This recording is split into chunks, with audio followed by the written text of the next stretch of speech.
we were both freshman sponsors. So one of the things you had to do if you were a homeroom teacher back in those days was plan camp. There was no Christian activities director to do that for you.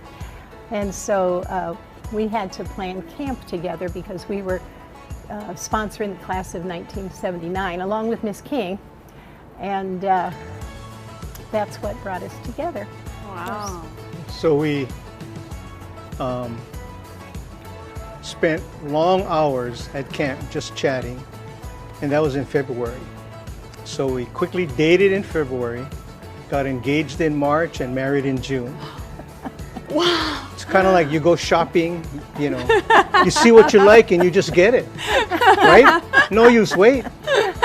One of the things I like to do is ask how many of you guys, your parents went to HBA and they raised their hand, and you know, they'd say their parents' name, and I go, oh yeah, I remember, you know. And then some I wouldn't remember, but I would just say, oh yeah, good student. The things that I took away from HBA, some of it was, you know, education and learning, obviously. Some of it was just confidence, and some of it was just our character that was built. And so the first person that I could think of that sparked my, you know, ability, or, you know, for me to just want to learn more would be the 12th grade English teacher, Miss Lisa Nelson. And so there was just something about her. She was new. So it's kind of like you kind of feel that teacher out because she's new, and we were all testing her and everything like that. But she was just so fun and innovative and creative and snarky. So she just gave it right back to us, that it made me just want to learn so much more. I had so many kind and dedicated teachers. I was the only girl on the math team. What does service mean to you? Well, I think both Karin and Courtney talked about it. It's really doing work that benefits your fellow community members. These are the people who knew you when you had braces, when you had glasses, bad hair, and bad fashion, and when you tried to dance when there wasn't a dance. These are the people that knew you, and you can't hide from it. So through my experiences, I would like to encourage all alums, new and old, to stay connected with each other, reach out to each other and support each other. Because no matter how far you may stray from the past, it's what made you, and it will always be there for you. Good morning and aloha. It's day 3 of HBA's Virtual Alumni Week. Thank you again for joining us. I'm Deren Oshiro. I am a 1986 alumnus and now serve as the HBA Director of Athletics. We've had a lot of fun being able to connect with all of you locally here in the islands, nationally across the continental United States, and even internationally. No matter where we are in the world, HBA serves truly as a connection for all of us. I hope you've been able to reminisce a little. I know I have, and it reminds me of how grateful I am for my HBA experience. We hope you enjoyed yesterday's lineup of activities, and we thank all of the teachers and alumni who showed us what meaningful service to others looks like. If you missed our show yesterday, don't worry. Just log in to hba.net and watch it online. Our trivia question for the day will be from yesterday's show. You'll have an opportunity to win one of 2 gift baskets filled with local goodies from Baskets Beyond Hawaii, donated by Dennis Wong, class of 1971, and his wife Wanda. We have another great show lined up for you today. Excellence is our theme, and you'll be inspired by HBA alumni who soar for Him while giving all glory to God, both personally and professionally. Megan Kono from the class of 2012 has been doing amazing work as the General Manager for the Hawaii Farm Bureau's Farmers Market. In particular, her work has helped support our community throughout the COVID pandemic with her Farm to Car project. Megan was a member of the Pac-5 girls canoe paddling team that won the HHSAA state championships in both her sophomore and senior seasons. We also catch up with Curtis Sasaki, a 1974 graduate with the Samsung Strategy and Innovation Center in the San Francisco Bay Area. Today, we'll also be celebrating the classes of 1970, 1980, and 2010. Don't forget to connect with us on Facebook, Instagram, or on our website. We'll be streaming live and interacting with all of you through our virtual platforms, and we look forward to hearing from all of you. Thanks again for joining us, and go Eagles! Welcome back to HBA Live. We hope you enjoyed yesterday's show. Today, we're giving away 2 beautiful baskets filled with local kind goodies from Baskets Beyond Hawaii, owned by Dennis Wong from the class of 1971 and his wife, Wanda. Thank you for that donation. We will pull 2 lucky names of the people who can answer this question correctly. The Alumni Association took us on a virtual tour of our HBA campus. Who was your tour guide and what is his profession? You have until 10 p.m. Hawaii Standard Time to email us at alumni@hba.net. Let us know your name, graduation year, and your answer. We will post the winner on our website at hba.net/alumni under Alumni Week and on our Instagram and Facebook accounts at HBA Alumni. Our Alumni Association does such a fantastic job raising money to provide scholarships for legacy students. The HBA Alumni Association Endowment is designed specifically for students whose parents are HBA alumni so that they too have an opportunity to experience all that HBA has to offer and continue the legacy. Today, we celebrate the reunion years of 1970, 1980, and the class of 2010. During this time, some of our reunion classes had to cancel their in-person plans, but that didn't stop them from meeting up virtually, like the 50th anniversary class of 1970. We hope you all get a chance to see each other soon, in person, next year. Joining us this morning is Danford Chang, Director of Counseling for HBA. Danford, we're so happy to have you here today, and we know that you have many young alumni fans tuning in. So tell us how long you've been here at HBA and how has counseling, high school counseling specifically, changed over the years? Yeah, well, first of all, thank you for having me. I'm excited to be here and kind of meet our alums virtually. I'm sad we couldn't see them in person either during Alumni Week. I was really looking forward to that. I've been at HBA about 12 years, started as a volleyball coach, interned here to finish my master's, and then started here officially about 10 years ago. Working as a high school counselor, then now transitioning to the role of director of counseling. Counseling has changed a little bit. It started off as very career-oriented, very guidance-oriented, and that's almost a taboo word kind of around now. Now counselors like to see themselves as very holistic. So it's academic, but it's also personal and social very much, especially with how things are changing. Kids are busier, they're juggling academics, but maybe 3 or 4 clubs, 3 or 4 sports, and that means high school practices and then club practices later at night, multiple APs, all of these types of things. So they're busier, and then parents are busier too.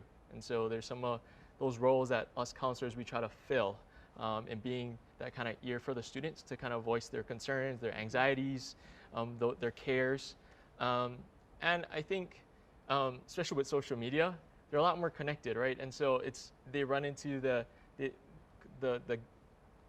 whole of comparing themselves to each other and all of that. So it has changed quite a bit. But I also think because of everything, it's put so much on kids' plate that we kind of like to be that safe space for them to come and just kind of be who they are and not feel like they're performing in front of anybody. So that's what I enjoy about my role as counseling, and that's maybe how it shifted a little bit from what it used to be like. Okay, great.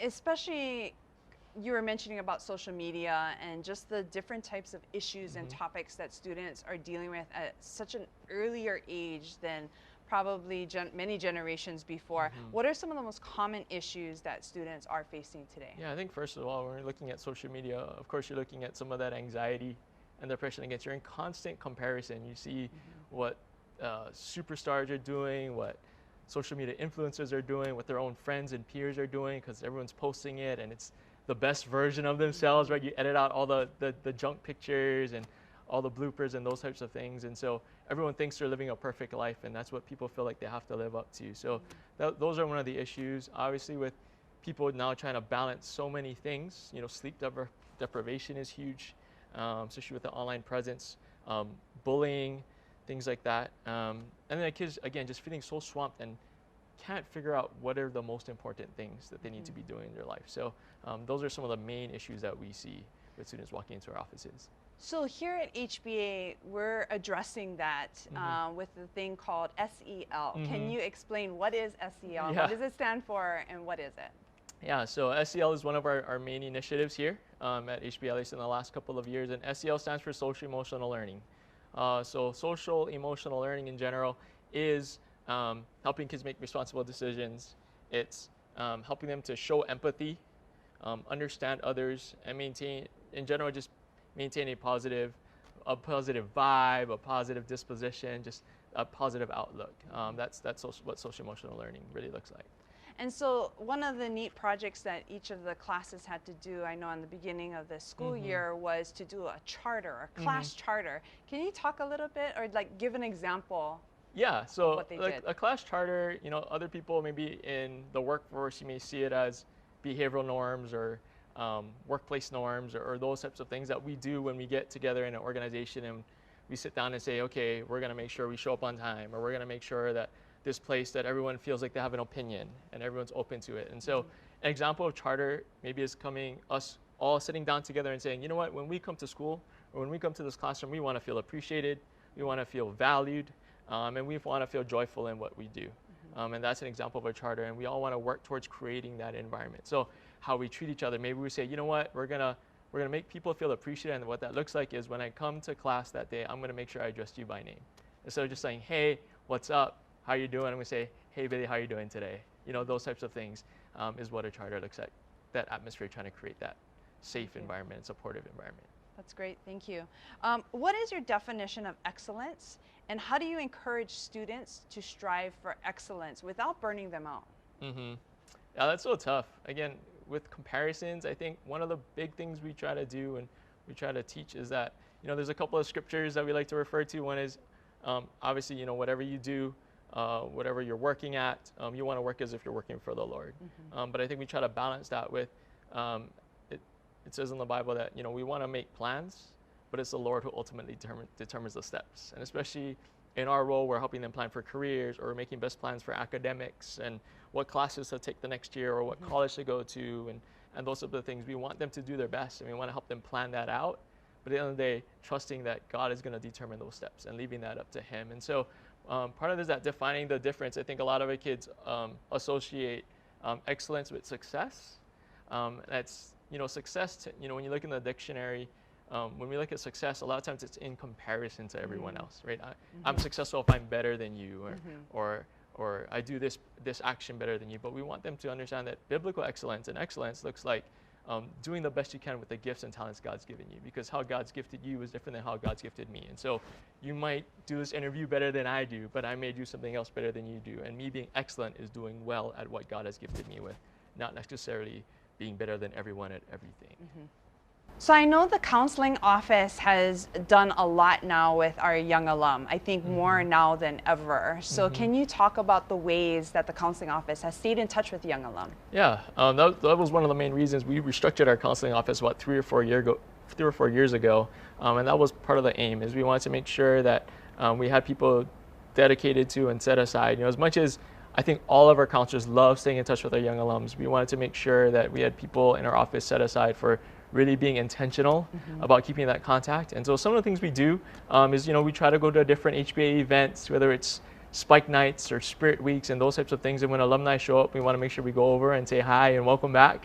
We're happy to hear, we're happy you're here, and we want to hear kind of what's new with you. Some of the other things we do is, for example, like myself, when I go to the mainland to visit colleges and they fly me in, I make sure I meet with any alums who are there, take them out for ice cream, meet them for a meal in a dining hall, those types of things. And even asking the development office and saying, are there any alumni who might have been before my time, but who are living in that area or that neighborhood or close by, and reaching out and going over to say hi. And I really enjoy getting to hear about the HBA that I didn't personally get to experience. So I really, really, really enjoy that. So those are some of the things. And a couple years ago, we made it a point to make sure that we text them at least throughout their 4 years there. I've made it a commitment to make sure I text them at least once a semester just to see, hey, how are you doing?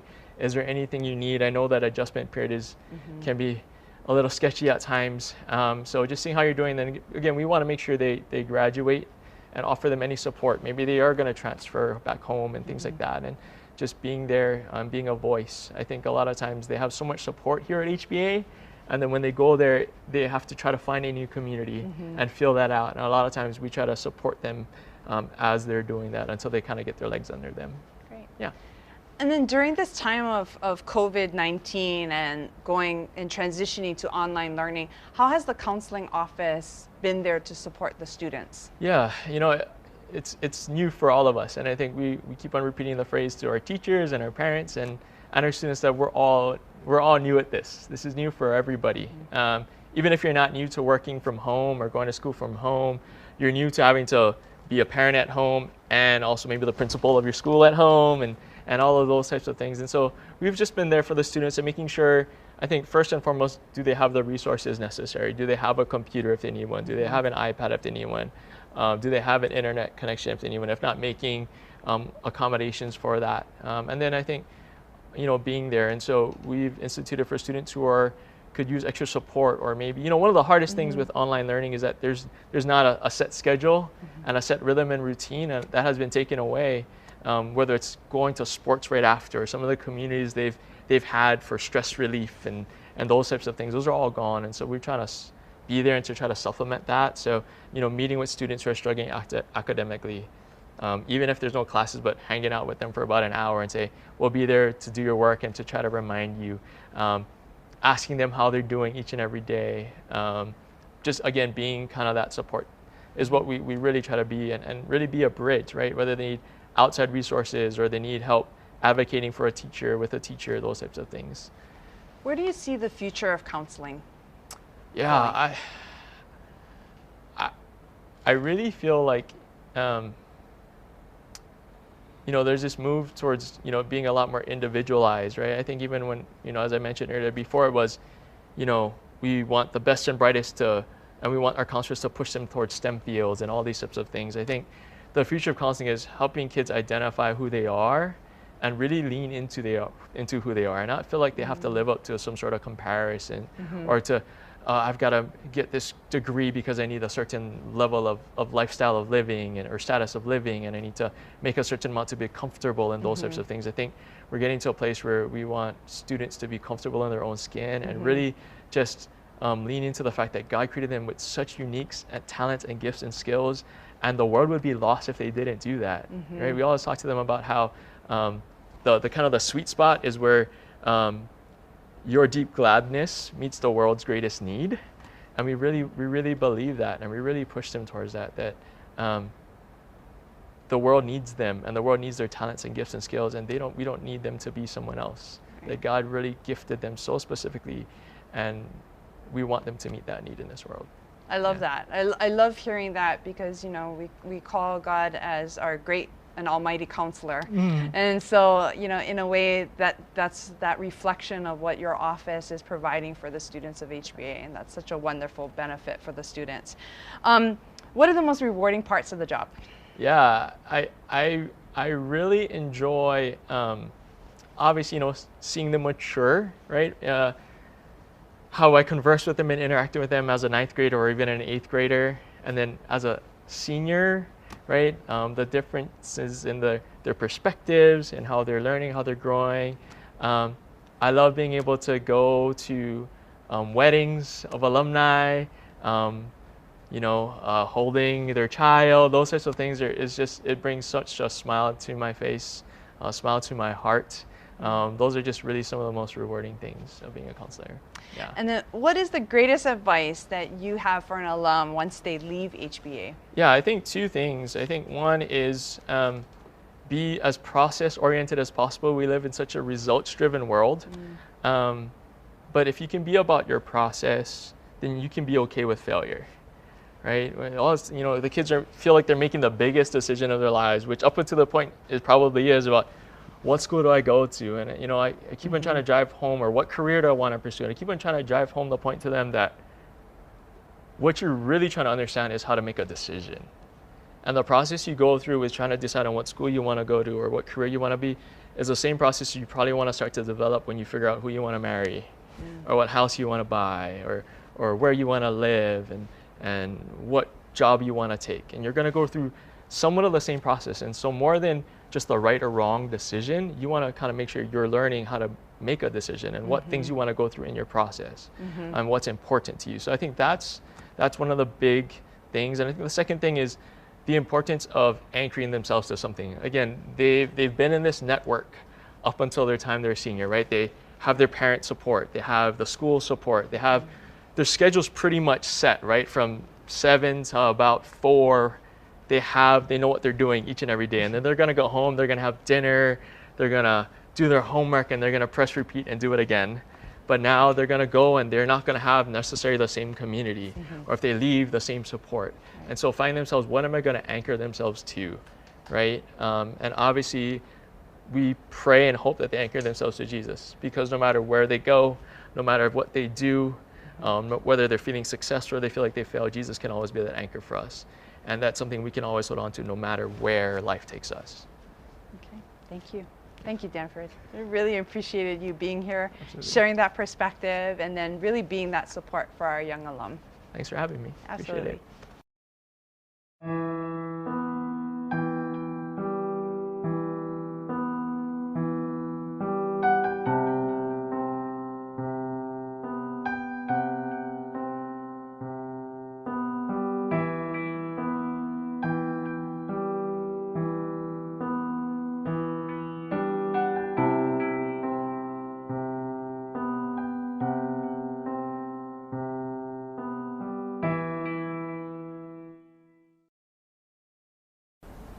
We're so excited to have Megan Kono from the class of 2012.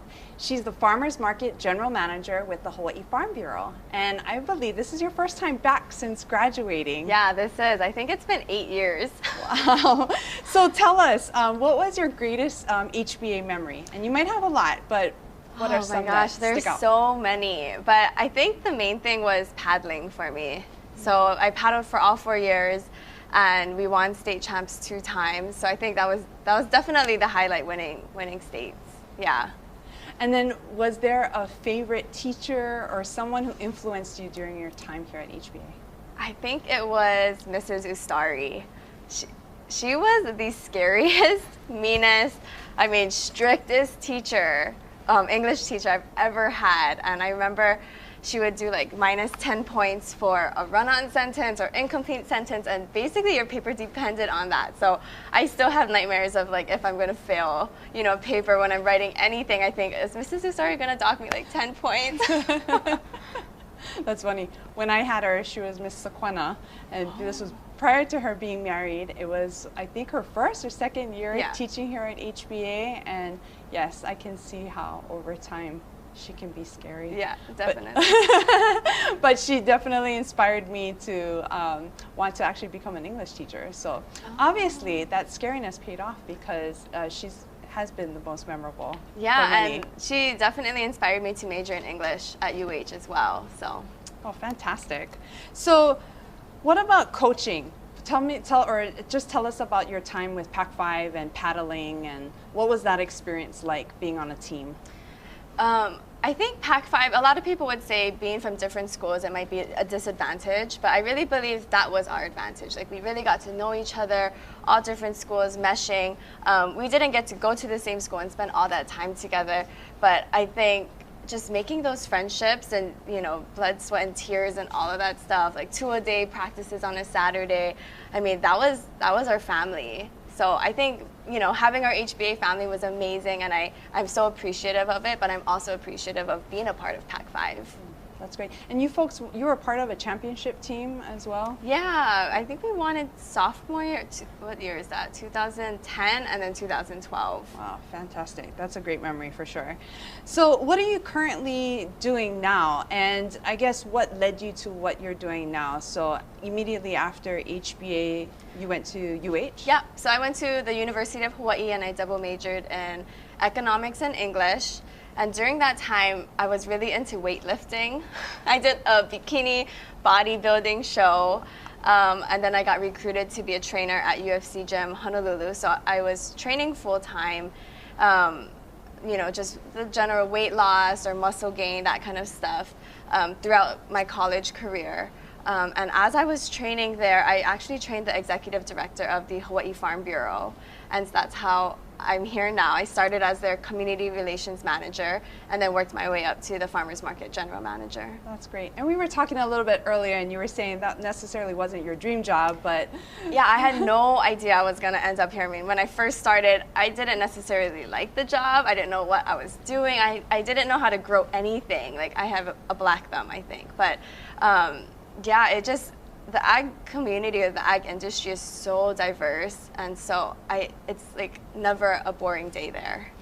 That's wonderful. So during this, during the height of the COVID pandemic, you created a farm to car program, and I know some of our HBA faculty and some alumni have helped you, you know, just volunteering for the program. Can you tell us a little bit about the program and what's next? Yeah, so I guess, you know, when the COVID-19 pandemic hit, we had to shut down a few of our farmers markets. And so our KCC farmers markets, our Kailua farmers markets, and a lot of our farmers, they rely on our markets, selling direct from, you know, them to the consumer for their income, you know, to keep planting, to keep farming. And we were afraid if we didn't have a selling outlet for them, they were going to stop completely. They weren't going to return after this pandemic. So, you know, we had to figure out a way to have them, you know, sell, but in a safe manner. So that's when the Farm to Car program was born. It's basically an online farmers market. The farmer uploads all their items that they have for the week, and then a consumer can purchase it online and then pick it up the following week. So we started it at the Blaisdell. The mayor supported it. You know, they gave us funds to start it up. And then I think it was the end of last month, we actually put it on hiatus just because we kind of needed to reevaluate and see how we would make this a long-term initiative. So I think it was definitely a learning curve. I've never started like any kind of program like that before. But the farmers, the ones that were in it, they said, you know, sometimes they would make more than what they would make at a farmer's market. They were doing really good, and they're very appreciative of these efforts that we're doing. Right. How was it received with the community? Was it something different? My gosh. How did you educate the community about like ordering produce online? Yeah, it was overwhelming. I mean, we had over 10,000 customers, but we can only fulfill like 300 orders a day. So, of course, we've had a lot of people not able to order, which was unfortunate. But, you know, we had a farmers market line, an email, I mean, a farm to car email, a website, and newsletters, and the mayor, the city and county of Honolulu definitely helped out with getting the word out. So we definitely couldn't have done it without them or our sponsors. But the community was just overwhelmingly supportive, and they want us to keep going. They want us to expand all over the island because it's so convenient. I mean, first of all, the farmers are getting 100% of the proceeds. We're not taking a cut at all. And for them to just, you know, drop their stuff off pre-bagged and then we bag it for them, and then the customer picks it up the next day, it's amazing. Yeah, they love it. Give me an example of what some of the produce was being offered. Yeah, we have everything from, you know, apple bananas, okra, cucumbers, Shanghai bok choy, white bok choy, green bok choy. I learned so much about all these vegetables throughout these process. We have, you know, your lettuce, tomatoes, whole farm tomatoes. We even have their pickles, and then we even expanded it to stuff like Hawaiian Chip Company, some cookies, baked goods, jams, jellies, and honeys. Wow, that's really interesting. Mm-hmm. So tell me what is next then for the Farm Bureau, and how are you folks going to continue to support the ag community? Yeah, so we are starting to reopen our farmers markets. We just reopened our Kailua one. We're focusing right now in talks with the Kapiolani Community College to reopen that one. So, you know, after we refocus on opening that in a safe manner, then I can relook at revamping our Farm to Car program, possibly attaching it to our market. So, you know, locals or consumers, they can just drive through our farmers market and pick it up right there. Oh, that's great.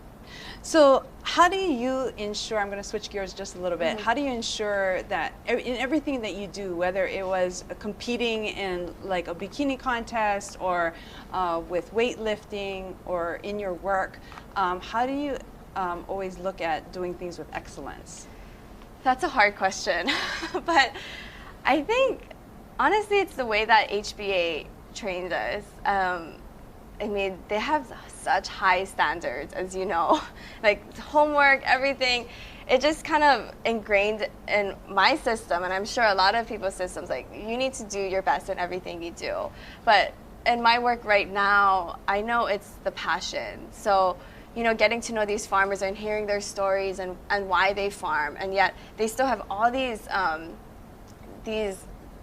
obstacles, like pests and bad weather and COVID-19 and ag theft. So just knowing that, you know, they're producing our food and it is so important to our ecosystem, or even a sustainable Hawaii, it's what drives me to do the best I can, because I know the better I do at my job, the better that they'll do.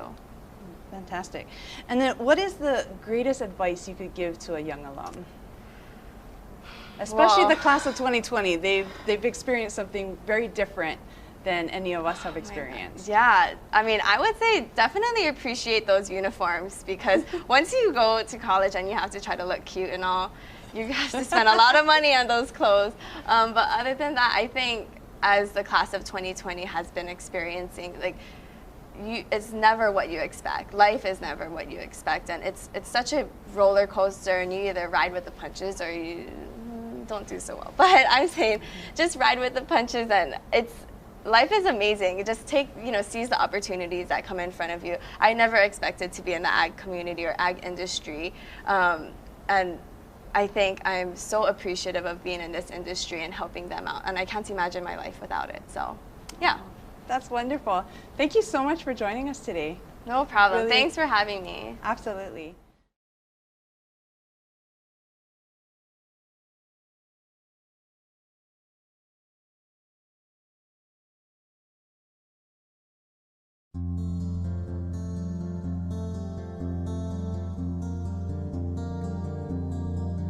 I'm Ron Shiira, and I graduated from HBA in 1975. I came from a typical local Asian Buddhist family, and there's two things about these type of families. The first is that family is important, and then the next thing is really a great education for their children. There were several schools that we applied to.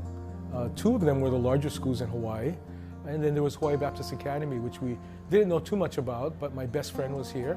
And so finally we chose HBA, not because of the size of the school, but because it was co-ed and they had girls. When I entered HBA during the 8th grade, I wasn't a Christian. In fact, I was kind of like Saul. I made fun of Christians. I was a pretty rascal student. So my coming to Christ was kind of gradual. I had the opportunity to not only hear about him, but watch the lives of caring, nurturing teachers who really spent a lot of time with me. I also had friends who were Christians, and I saw that their lives had something different that I really wanted. Then my junior year, during Religious Emphasis Week, they had an altar call to go up and ask Jesus into my heart. And over the years, that just culminated to that moment where I decided, yes, I wanted to become a Christian. When I became a Christian, my relationships changed. I wanted to know God more, and I wanted to be baptized. When I shared this with my father, he surprised me by saying that if I was baptized, he would disown me. So I decided not to be baptized until after I graduated from HBA, and that helped our relationship.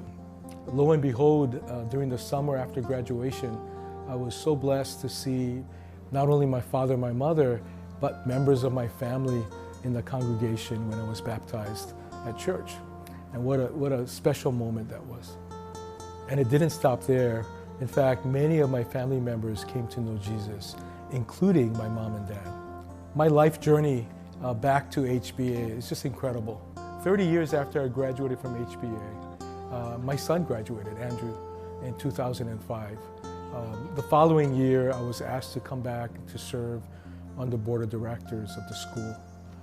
Then in 2006, I was elected chairman of the board for the school. Then in 2011, I was asked to come on staff. Never thought that I would come to school and be on staff at HBA. And in 2016, I became the 5th president of Hawaii Baptist Academy and its first graduate to serve as president. My life mission statement is to help people reach their full potential in Christ. Coming back to HBA allows me to do that. Every single day I get to see students, faculty and staff through their good times and struggles, but ultimately always growing closer to Christ and becoming more like Him. I'm so blessed to be part of HBA's story, and in doing so, part of God's story. I'm so glad you're here to join us for our HBA Virtual Alumni Week. So thank you so much. So where are you coming from today? Well, I actually live in Sunnyvale, California, which is at the heart of Silicon Valley.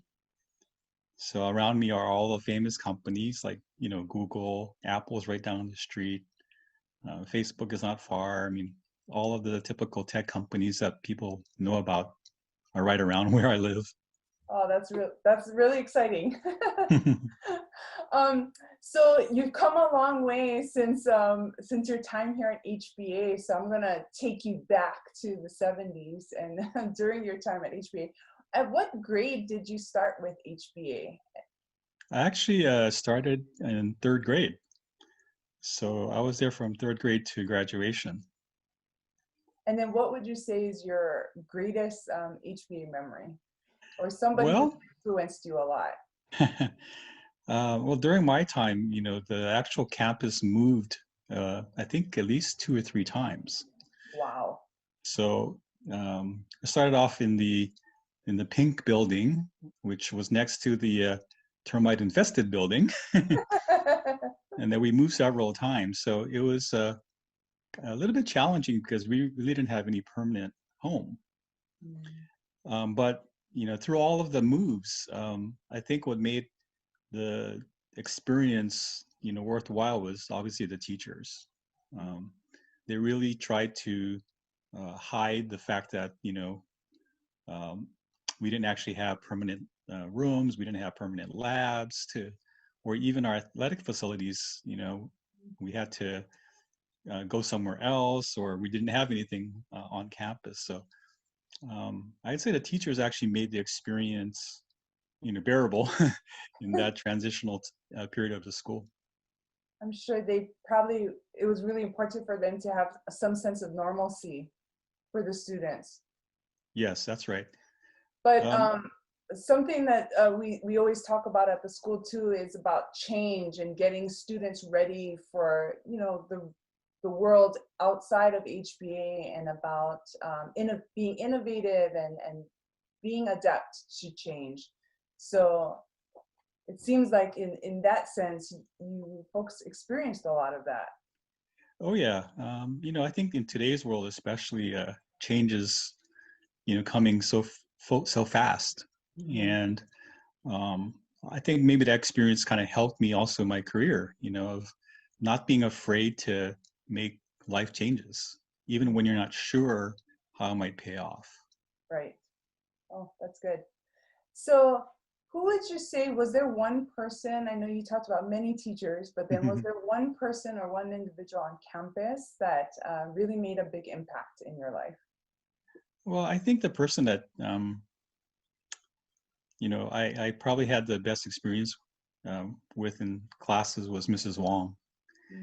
And, I think her patience, and she made actually learning kind of fun for me. And it was unusual because, my career is more tech, but she didn't actually teach technology or computer science. But I think the way she actually taught me life lessons, which I think was even more valuable than, learning about, some of the typical courseware. Right. Oh, yeah, we love Miss Wong. So after your time at HBA, can you kind of tell us what you did after that? Sure thing. So after HBA, I went to Gonzaga University in Spokane, Washington, primarily because a friend of mine was already going there, and he was in engineering school. I also wanted to experience the 4 seasons versus Hawaii, which is 1 season. Right. So it was my first experience with snow. And So it was a kind of good to be away from Hawaii, and also meet so many different kinds of people. And there, there's a lot more smarter folks than you, so you have to really kind of buckle down and try to figure out how you fit in. Right. So I actually studied mechanical engineering and business, and from there, I had to figure out where was I going to live after I graduated. So I moved back to Seattle and started working in a audio and computer store in the early days of personal computers. Mm-hmm. And from there, I actually wanted to dream about working for Apple Computer. So out of the blue, I applied to Apple. I really wanted to work for Steve Jobs. That was one of my life goals. And lo and behold, they offered me a job.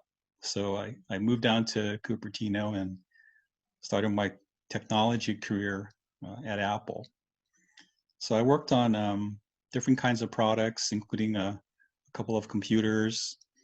And if you know computer history, Steve actually left Apple and started another company called Next.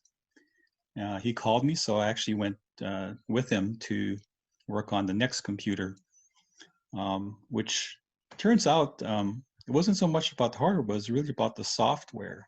The software basically became what's in iOS and Mac OS today. And it's over 30 years old, which is kind of surprising. But the foundations are still there. So that really got me excited about technology. I had really hands-on experience developing hardware, figuring out sort of the software architecture, and working with some really brilliant people. And that, I think, I think for a lot of folks, you have to dream big, and sometimes you might not, get there right away, but there's different ways to kind of sort of achieve your dreams. After Apple and Next, I went to a startup company called General Magic, which was in the early days of mobile computing, and we actually had designed what became the iPhone years before the iPhone. There actually is a movie called General Magic now, if you actually want to watch. It's about the early days and how that actually was innovative, but it actually didn't have commercial success because it was too early. From there, I actually went to work for another high-tech company called Sun Microsystems. We were sort of well known for workstations and servers. And I had many different roles there, from working on Java in the very early days. I actually was instrumental to bring Java into phones, cars, and even game machines. And some of my experiences at Sun, which is a pretty large company, it's 35,000 employees globally, multi-billion-dollar company. But the company gave me the opportunity to experience things that I really wasn't, thought about or had the background for. So I went from, working on Java to doing 1 year of acquisitions and investments. And then I manage a pretty large engineering team. And then from there, my last job at the company was to actually manage all of the corporate websites. So in a span of about 12 years, I had probably 4 or 5 different roles in very different areas. Right. When asked if I wanted to take on these new roles, I viewed it as an opportunity, not as something you would say, no, I'm not qualified, I shouldn't do it. And, I think in every case, you have to be willing to take risk, and you have to also be willing to, make mistakes and hopefully learn from that and, correct yourself. So what are you currently doing now?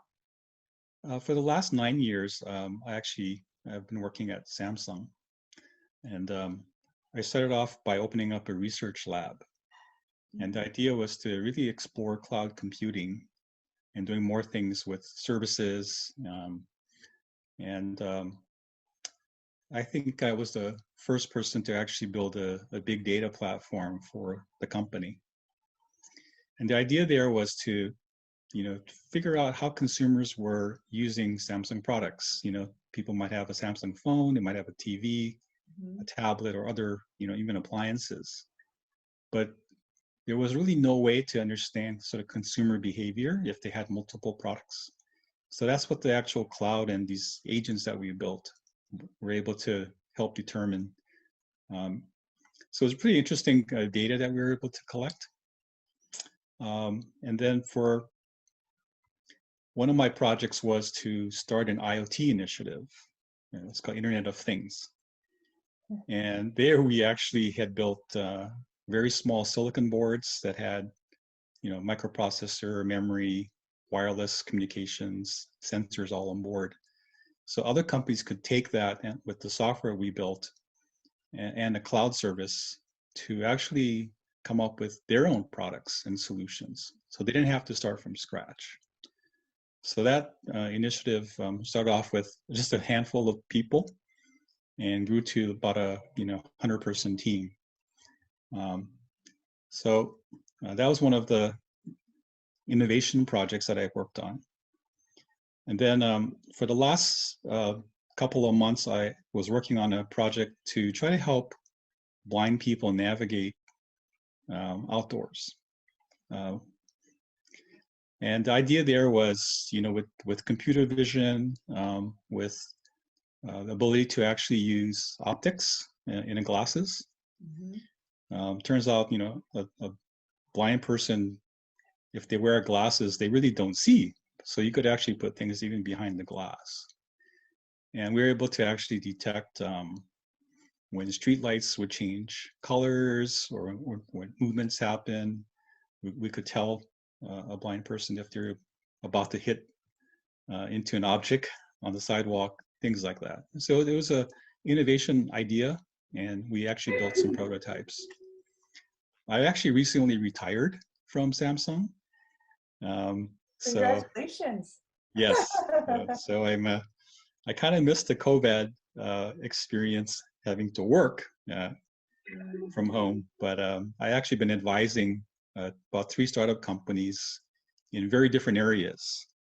One is in the education online space, one is in the boating space, and the third is in the health space. So it keeps me active, and it gets me to learn about very different areas and try to provide advice to companies. Wow, that's great. I mean, so, and that was kind of leading into the next question about with the height of COVID, how has your work pivoted? But, and those 3 industries that you were just talking about that you're helping to advise, especially for those 3 industries, they may have been utilizing technology, but probably not in the way that they ever thought they would. And so this COVID, sheltering in place has really pushed, industries to really think differently and be innovative, and very traditional industries to do that. And that was really hard. And so, like, speaking from education, that was a huge shift for many educators and schools systems to try to figure that out. I'd love to hear a little bit more about your experiences working, doing your advising. Yeah, I mean, each one's a little bit different because they're in different stages of, where they're at. The company that I'm advising on the education area really is trying to create a platform to integrate different online learning systems into one. So rather than having folks go to Khan Academy for one thing, goes to another site for something else, could you begin to actually integrate some of these different systems into a platform? So that's the broad high-level idea. And we'll see where this goes. Now, so the other companies who actually are pretty far along in their development, they've had to actually kind of refigure out how do they actually work, without going into the office. Right. So that's been a big challenge, for tech companies, I think. you sort of miss the ability to, like, stand up and talk to your colleagues, face to face, where if everything is done with video conferencing, it's like, if you have this crazy idea, you actually call everybody up. So everything is more scheduled. And I think you miss sort of the unscheduled brainstorming and, sharing of ideas. Right. So I think that's something that's missing right now. That's good. So how would you, that kind of leads into that next question too about innovation, and how do you stay innovative then during this time? Well, I think it gives you time to reflect more, not having to commute into work or something that sometimes may take 45 minutes to an hour. Right. That gives you time to maybe, read a new chapter of, Satya Nadella's book, or, pick up a hobby that you might not have had time for before, and that actually gives you new ideas. Like for me, I never had time to really do gardening, and with COVID, I actually had to learn all about how do you make the soil, because that's sort of the lifeblood of actually trying to grow something. Right. And then it got me ideas like, okay, what could we do with technology to automate this even further? So I think when you try something new, hopefully you also open your mind to thinking, can this be improved? Have you always had that mind set? I think I've always had this curiosity to understand things. And like when I was a teenager, I used to build my own stereo equipment and speakers. And so I always had the notion that I wanted to actually build something with my hands. And maybe, HBA had something to do with it by, with some of the labs I went to with chemistry class with Mrs. Higa, or when HBA bought its first computer, which was an HP computer that Miss Methy brought into the classroom. So I always was curious about, learning things like that. That's great. So speaking of, it just seems like you're constantly learning, and you just have that mindset, which is wonderful. And I think that'll keep you forever young, right? And keep things interesting in retirement. So how do you ensure excellence in all that you do? Well, I think to me, you have to set boundaries. I mean, excellence to me means you actually did a lot of the research. You did a lot of the thinking ahead of time.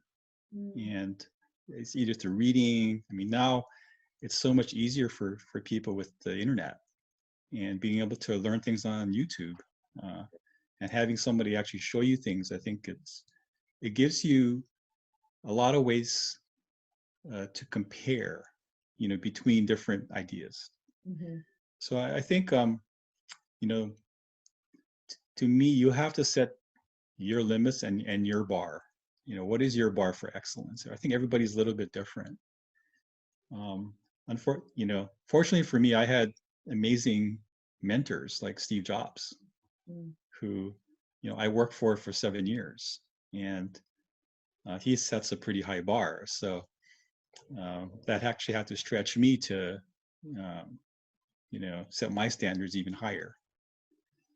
But, how you treat others, though, maybe your bar has to come down and be a little bit more observant of each person's individual ways of wanting to, collaborate with.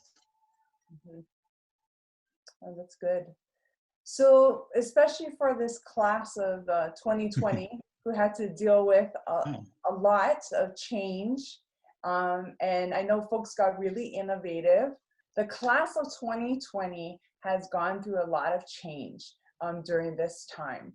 But to see, I don't think that's going to stop them from moving forward and achieving any of their dreams. And so that fact aside, I think hearing from a graduate of HBA like yourself, who left the islands and really explored so many different facets of, you know, the tech industry, and then just your willingness to want to learn and constantly striving to learn and try something new and not being afraid of that. What kind of advice would you give students? Because for some of them, that may seem way too far in left field for them to even imagine, you know, working for somebody like a Steve Jobs. But what kind of message would you send to them? Well, I think one is to always set some goals in life, and sometimes it can be things that you might not think is achievable. Like, you know, when I was a senior at HBA, would I ever thought I'd be working for, you know, a legend? The answer would have been, you're crazy. But, you know, sometimes I think you have to stretch yourself to set those kinds of, you know, achieve, maybe what you might think is unachievable goals. But, you know, through life, you kind of work at things to begin to achieve that, you know, longer term. Second, I would say, you know, with, you know, my career, things get thrown on you, which may be a little uncomfortable, that you think, I'm not qualified to do that, or I don't have experience doing that. And I think my advice would be, think about those opportunities very strongly. And sometimes those uncomfortable positions may be the most inspiring and challenging for you. And you'll learn so much from that. You learn what you're great at, and you learn areas where you can work on. And that might actually take you to, you know, your career that you might not have ever dreamed was possible. But if you don't take risk, you might not see the rewards that you want. That's really good. Curtis, it's been a pleasure speaking with you and catching up with you. Tell us a little bit more about what you have planned in retirement, besides just doing some consulting work, but what are some things even with your family, or just some future plans that you have personally that you'd like to accomplish in this season of your life? Well, you know, I always try to, you know, read some new books. I recently read Melinda Gates's book. But for me, it's a lot of lifelong learning and challenging yourself. And I can't tell you if I have another career coming or not. Who knows?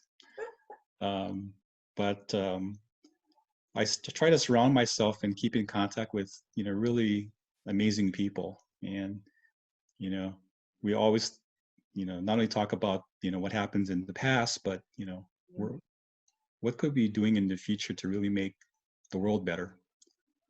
So, you know, I've been doing some volunteer work as well. And so I don't know. I think I'll figure it out in a couple of months, and we'll see where this all goes. That's wonderful.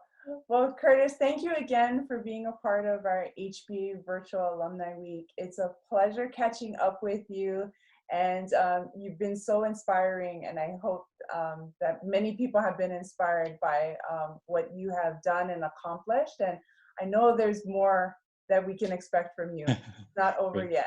Right. Thank you again.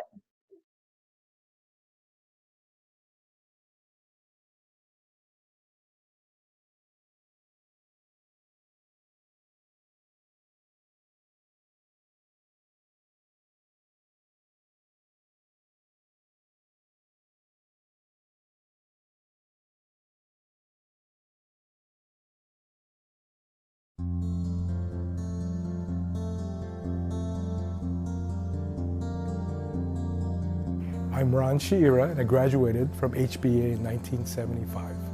I came from a typical local Asian Buddhist family, and there's two things.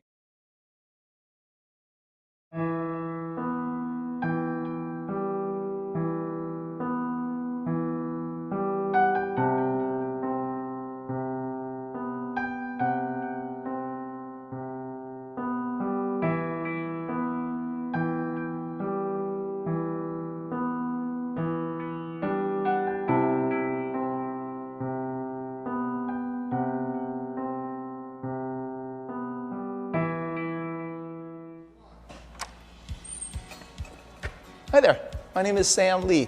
I'm one of the athletic trainers here at HBA. This is our athletic training room. Why don't you come on in? Wanted to introduce myself again, Sam. Work as one of 2 athletic trainers here, and right over there is my colleague, Karin Carido. She's got some stuff to do now, so I'll go ahead and introduce you here. Again, this is our athletic training room. Some people may be wondering, well, what is an athletic trainer? A call to go up and ask Jesus into my heart. And over the years, that just culminated to that moment where I decided, yes, I wanted to become a Christian. Percent of our kids that are students here from 7th through 12th grade participate in athletics. And so we wanted to have a dedicated room whereby their healthcare needs can be met, because our school nurse takes care of things during the school day, and we are here, we work almost like as swing shift workers. We work from early afternoon until the last practices and games are over. The earliest we usually get out of here is around 7, so if a game runs later, we just stay late. We also work on Saturdays, usually a full day of sports. Again, this is our athletic training room. As you look over here, we've got some different things with just general first aid, healthcare. People will sign in over here for injuries. Over on this side, there's also a computer for sign-in for some chronic injuries, day-to-day type injuries. We've got our tables for stretching, treatment, different things that we have here, a couple of different modalities. Over here, we've got our modalities of some whirlpools. We've got 2. Works out really well during cross country and track season for a lot of our runners who may need to have some of that treatment. A standard in a lot of our athletic training rooms is an ice machine and a bunch of water coolers and water bottles to make sure that all the kids are properly hydrated. A lot of what we do these days has also got to be backed up with data. Right now we don't have anything as it's summertime, but normally summertime we would have a lot of different things going on, but because of what we're kind of dealing with certain situations in life right now, we don't have a whole lot going there. And then we just try to set up different things here.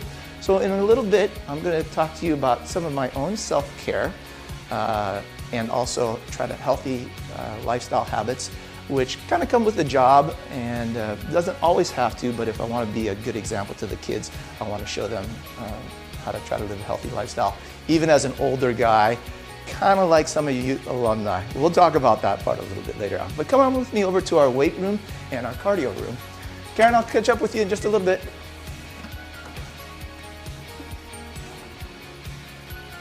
Okay. So from here, it's just across our cafeteria mall that we have our weight room and our cardio room. The cardio room, we'll start off over there first. And what's kind of neat about that is that this used to be the old PE office. So they cleared this out when they built one of the other buildings, the D building over there, and we were able to move in a bunch of different equipment into here. This serves as a nice place for maybe faculty and staff sometimes to do some workouts afterwards, but then we've got to also be able to help use this room also when kids need to rehab afterwards. So a kid that might have student athlete that might have some problems with a lower extremity injury, we can put them on one of 3 elliptical bikes here where they can put their lower extremity up here and just get a good cardio workout with their upper body over here. If they've progressed a little bit further in their rehabilitation, we might come over here and put them on one of 2 ellipticals that we have so that they can get back into the motion of running without stressing their joints more than they need to. These are wonderful tools also whereby maybe not so much the ellipticals, but the stationary bikes, we're able to wheel them over into our athletic training room. If our athletic training room is a little bit slow in terms of other kids, we can monitor some of the kids just as well over there with the stationary bike, or we can even at the end of our workday get in a stationary bike or elliptical workout for cardio purposes here. For purposes of you as alumni, I went to school on the mainland, and I'll talk about that later on, but I'm a 1983 high school graduate. So if you're around a 1983 high school graduate, these are some of the things that you'll see me working on and maybe you might want to incorporate. We're going to go right through the side room here to go into, and I'm going to have you watch your step as you come in. This is our weight room over here. So with cardio in the other room, as I mentioned, I like doing about 30 minutes of cardio a day, usually no more than 5 days a week, 4 or 5 days a week, because any more than that, my body seems to break down. But we need that to just kind of keep things going with our heart and healthy heart habits there. But I also know that resistance exercise is very important as we get older for strong bones, especially for women because of bone density issues. So people say, well, what about swimming? Swimming is wonderful for cardiovascular activity, but we don't have a pool here on the HBA campus. But we do have a weight room that we'd want to show off to you guys a little bit as alumni. But this is things that you can do at home also. So simple things for resistance exercises that I like to do. It could be taking a pair of dumbbells. If you don't have a dumbbell, you can go ahead and just get some, if you want to, you can even use cans of tomato soup or something like that. I like just, because I'm time challenged, I like just doing simple things such as a simple squat to a dumbbell curl to a press. A squat to a dumbbell curl to a press. If I want to use more weights, I can do that.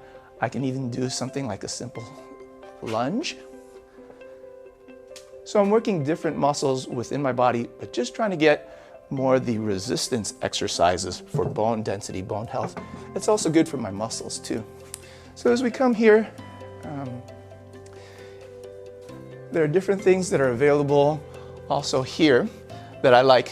And you're thinking, well, Sam, I don't necessarily have a weight room, but this is our weight room here at HBA. And as we look at this weight room, what I want to let you guys know is that depending on when you graduated from here, the weight room used to end right here. It was all right in here. And over on this side was a storage room, I believe. And my predecessor and Jason Ishikawa and our athletic director, Mr. Deren Oshiro, I believe helped to bust down this wall so that they could expand the weight room to double its size. And I can tell you that it's very much needed because this weight room gets used by a lot of people.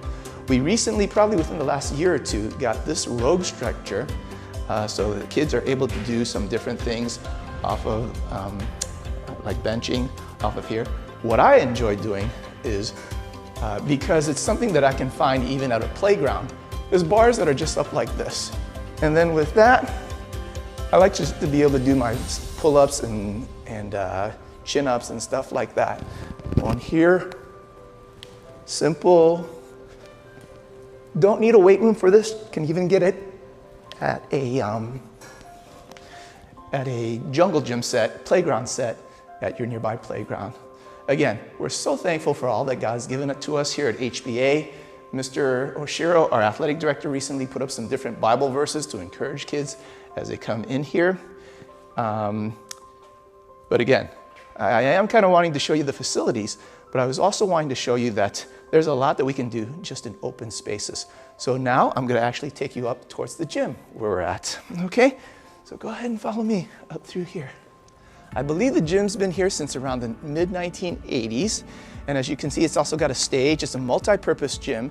So they do chapels in here also, as well as physical education and different assemblies of different sorts, pep rallies, spirit rallies, and what have you.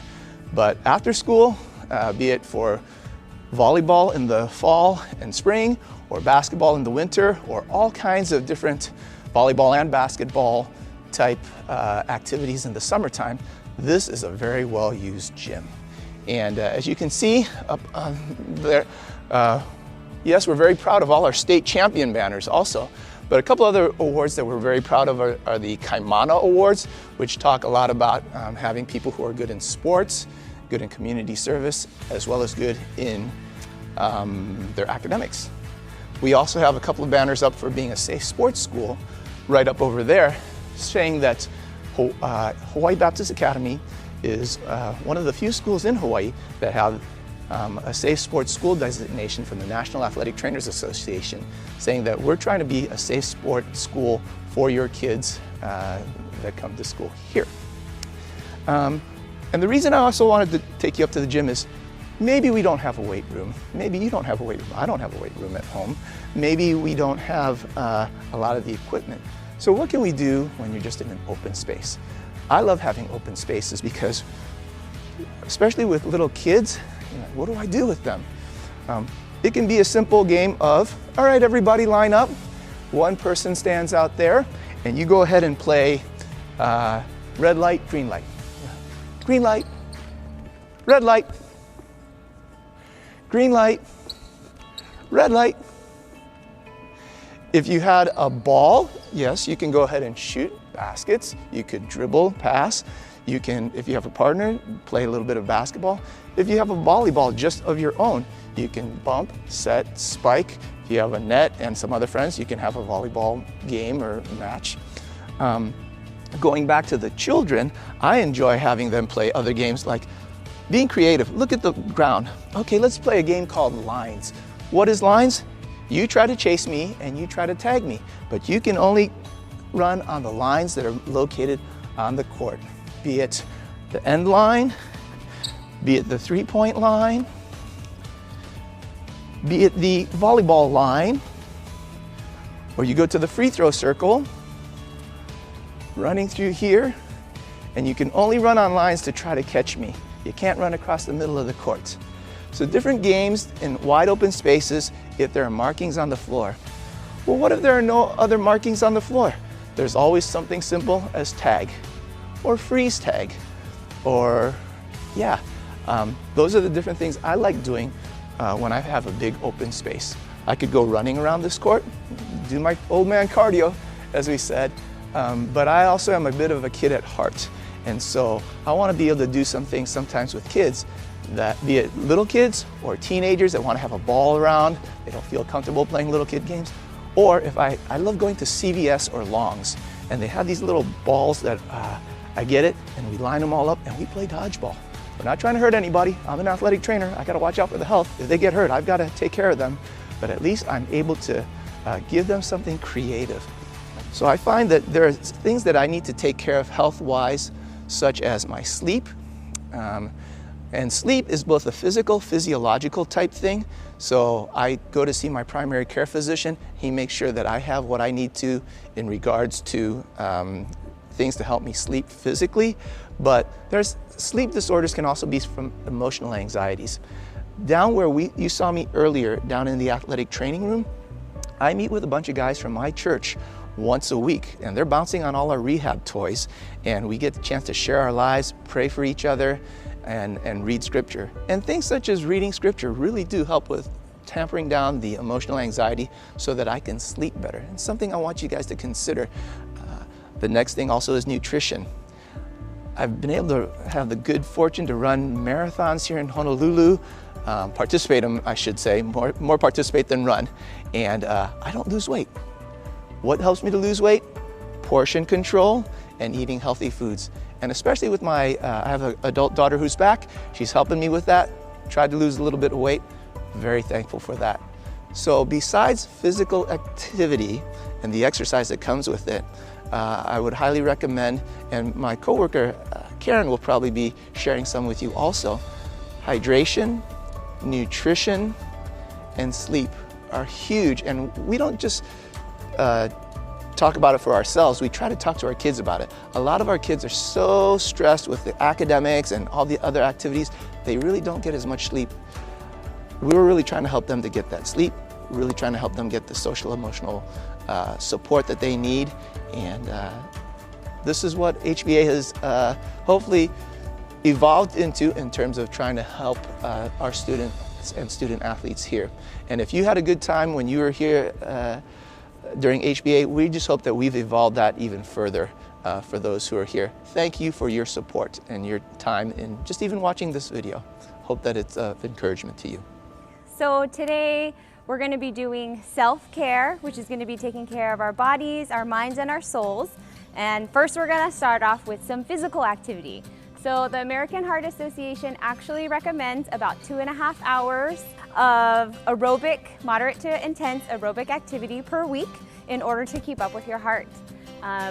They also suggest that you supplement it with about 75 minutes, at least twice a week, of moderate to intense weight training. Now, for those of us who love the gym, that's not a problem, but if you're into surfing or hula or hiking or any other kind of activity that isn't really able to track, that's okay, as long as you get about 500 minutes or it's about 5 hours of that activity per week. So when you exercise, your body actually emits or secretes a neurotransmitter called endorphins, and those endorphins help make us happy. So oftentimes when we're really grumpy or tired or anxious, it's actually really beneficial to just get outside, walk it out, go for a surf session, do some yoga, whatever gets your blood flowing. It also helps push out all the toxins that our cells make throughout the day. So again, just sitting down, you want to try to avoid sitting down for too long. Just get out, get that blood moving, get your heart rate up, and eventually it will help with your attitude. So today I have a very short workout to show you. We're gonna do about 8 to 10 exercises with 20 reps for each exercise. Now, for those of you that think, oh, Karin, I don't really know what I'm doing, I'll try to break it down for you as easy as I can, and we'll make it from as easiest to the hardest thing that you can do. So we'll show some modifications for you so that you can get the best workout that you can. So we're gonna start off with squats. You're just gonna stand with your feet hip width apart, and just bend your knees into about a 90-degree position. And then as you come up, you're gonna squeeze your butt cheeks right at the top. So just down and up. For those of us who can't go all the way down, you can use a chair or your couch or maybe like a low fence post. So again, you wanna stay about hip width apart, all the way down, touch your butt to the seat, and then squeeze up when you come up. 2, 3. You want to make sure that your knees don't go over your toes like this. You want to make sure that they stay nice and in line with your big toe. 6, 7, 8, 9, 10. For something a little bit harder, you can step away from the chair and make sure you're going about 90 degrees. You can go a little bit lower if you can. 4,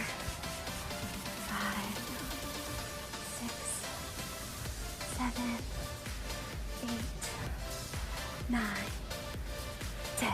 Okay, so that was 20. And if that's still too easy, you can always add weights. For those of us at a house, maybe you can carry some water jugs. I don't know, something that has some weight that's easy to keep in your hand that you can either keep to your side or bring it up right here by your chest. Okay, the next thing we have for you is lunges. So what you're gonna do, we're gonna do some walking lunges first. You're gonna take a step forward. You wanna make sure your knee's in line with your toes. So you're not gonna go over, not gonna go back, not gonna go in or out, straight down. And then squeeze up. 2, 3, 4,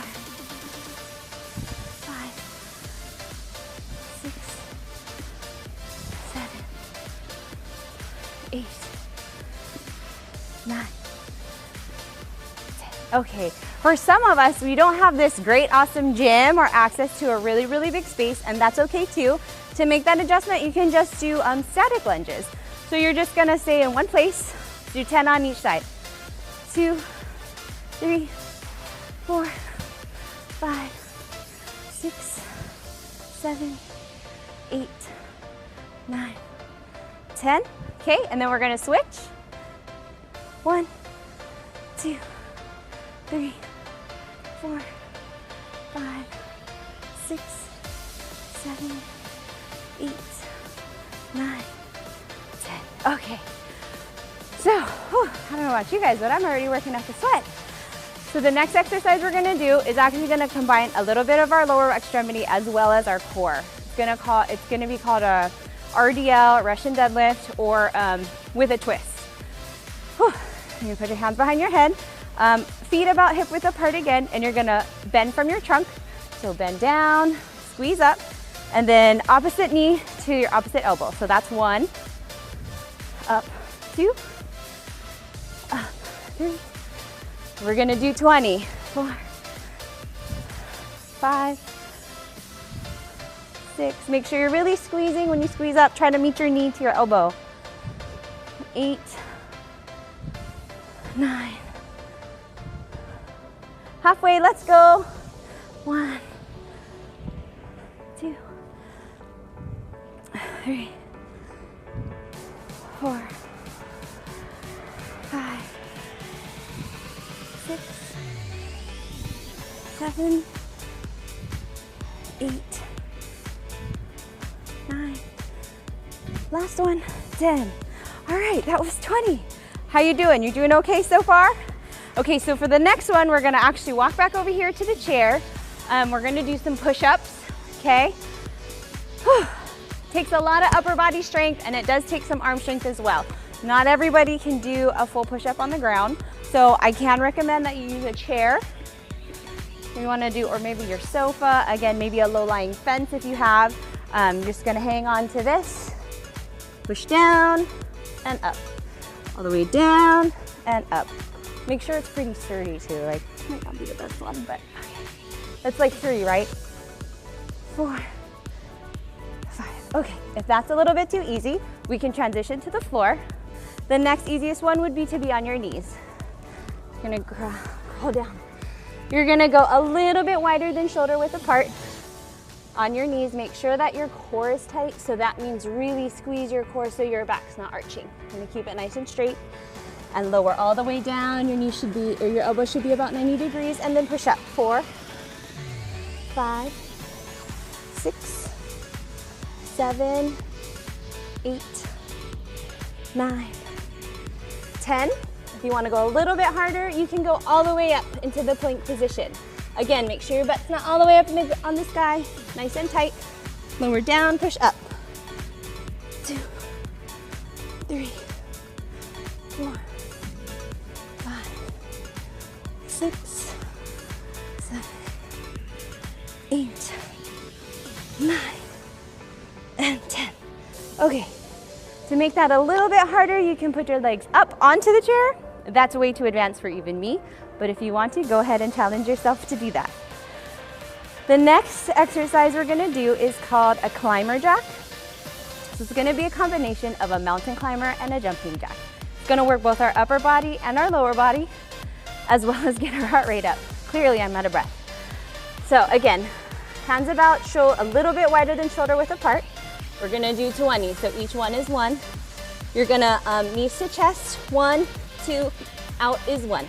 1, 2, 2, 2, 3, 4, 1, 2, 5, 6, 7, 8, 9, 10. If that's too hard, go ahead and just do mountain climber.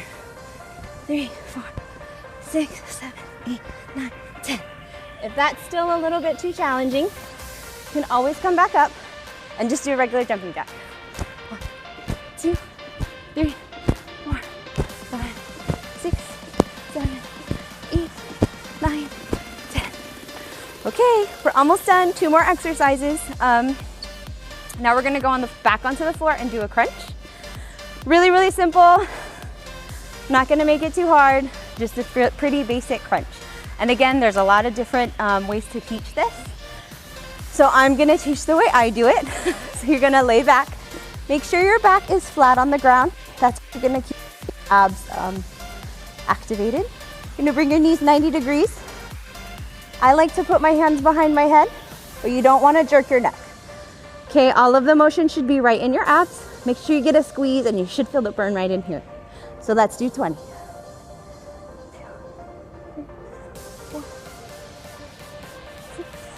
7, 8, 9, 10, 1, 2, 3, 4, 5, 6, 7, 8, 9, 10. Okay. How was that? Anything a little bit harder, you might want to extend your legs, keep them about 6 inches above the ground. You could do bicycle crunches. Again, there's a lot of different modifications you could make to the ab workout, just to make sure you're really activating your core and waking up all those muscles. The last one we've got is called a Russian twist. Whew, this one's kind of tough too. So you're gonna kind of lean back, bring your legs up, and just touch your hands to each side. 2, 3, 4, 5, 6, 7, 8, 9, 10. If that's a little bit too hard, I know some days are a lot easier than others. I've also started with just my heels on the ground and still twisting. 1, 2, 3, 4, 5, 6, 7, 8, 9, 10. Okay, that's the workout we have for you guys today. I hope you guys had a really good time. If you can repeat that for 4 rounds, that will give you about 20 to 30 minutes of a good workout. Just get your heart pumping and make sure you stay active. So now that we're all done working out, what you should do is make sure that you cool down for about 10 to 15 minutes. Make sure to bring your heart rate back down to a nice mellow beat. And you also want to make sure that you stretch. Make sure that you get all your muscles all nice and stretched out now that they're warm from the workout. But most importantly, my favorite part of the post-workout is eating. So not only do we want to exercise our bodies, but we want to make sure that we're putting good stuff in our bodies to make sure that we're fueling correctly and able to do all the things that we want to do because we have good fuel. So after workout, it's a really good idea to make sure you have a little bit of protein and a little bit of carbohydrates just to replenish all your glycogen stores and help to rebuild all the protein breakdown that we had during the workout. Good examples of this would be like a Greek yogurt and a fruit. You can do a protein bar, you can do some peanut butter and banana post-workout, or a protein shake and another piece of fruit. Again, something that has protein and carbohydrates. If you're working out more in the evening, it's great to have an actual meal, say like a chicken, a broccoli, or another vegetable and a little bit of rice, or another steak with another vegetable in it. Just make sure you're making good choices. Make sure you're including a lot of vegetables and fruits, lower fat meats and proteins. Include all the things that you can according to your doctor and whatever meets your physical activity needs. If you're gonna be more physical and more active, you're obviously gonna wanna eat a little bit more to make sure that you're fueling appropriately. Not only do we want to fuel our bodies, but we also want to make sure we hydrate our bodies correctly. So I have a couple notes down to make sure that we don't forget. A lot of us grew up thinking that, or learning that, we should drink about 8 cups of 8 ounces of water per day. That equals about 64 ounces of water.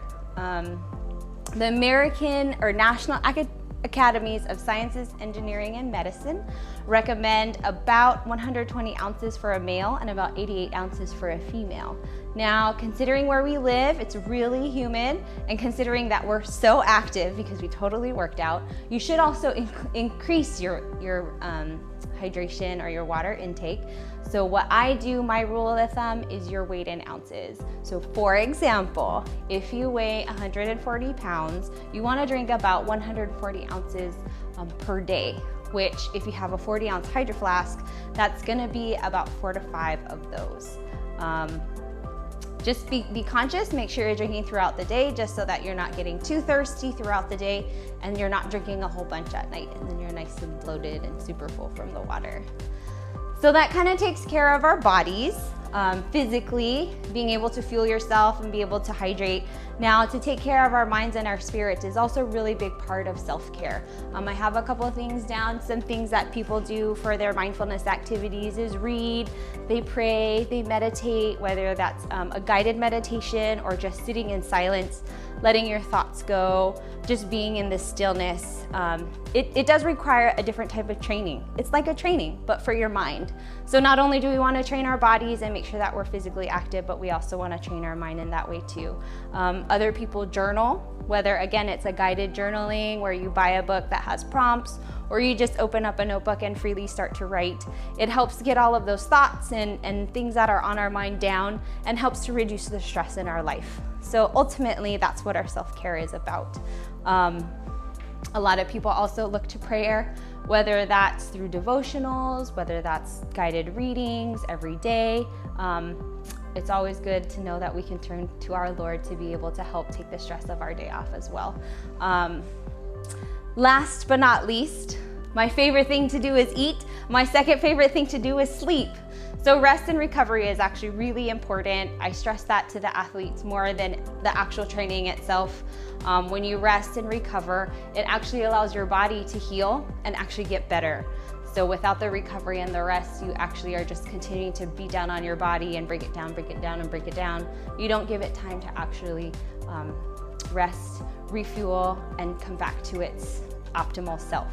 So just being aware of our sleep hygiene is really important. Make sure that you're in a cool, comfortable room. You've got nice, comfy pajamas on, something that's not gonna be too hot, that's gonna make you sweat if you can. Make sure your pillows are nice and comfortable. Oftentimes I'll put on some music. Some people use meditation, some people use white noise, which is all really, really good stuff. Whatever helps you just kind of relax and calm down and able to sleep.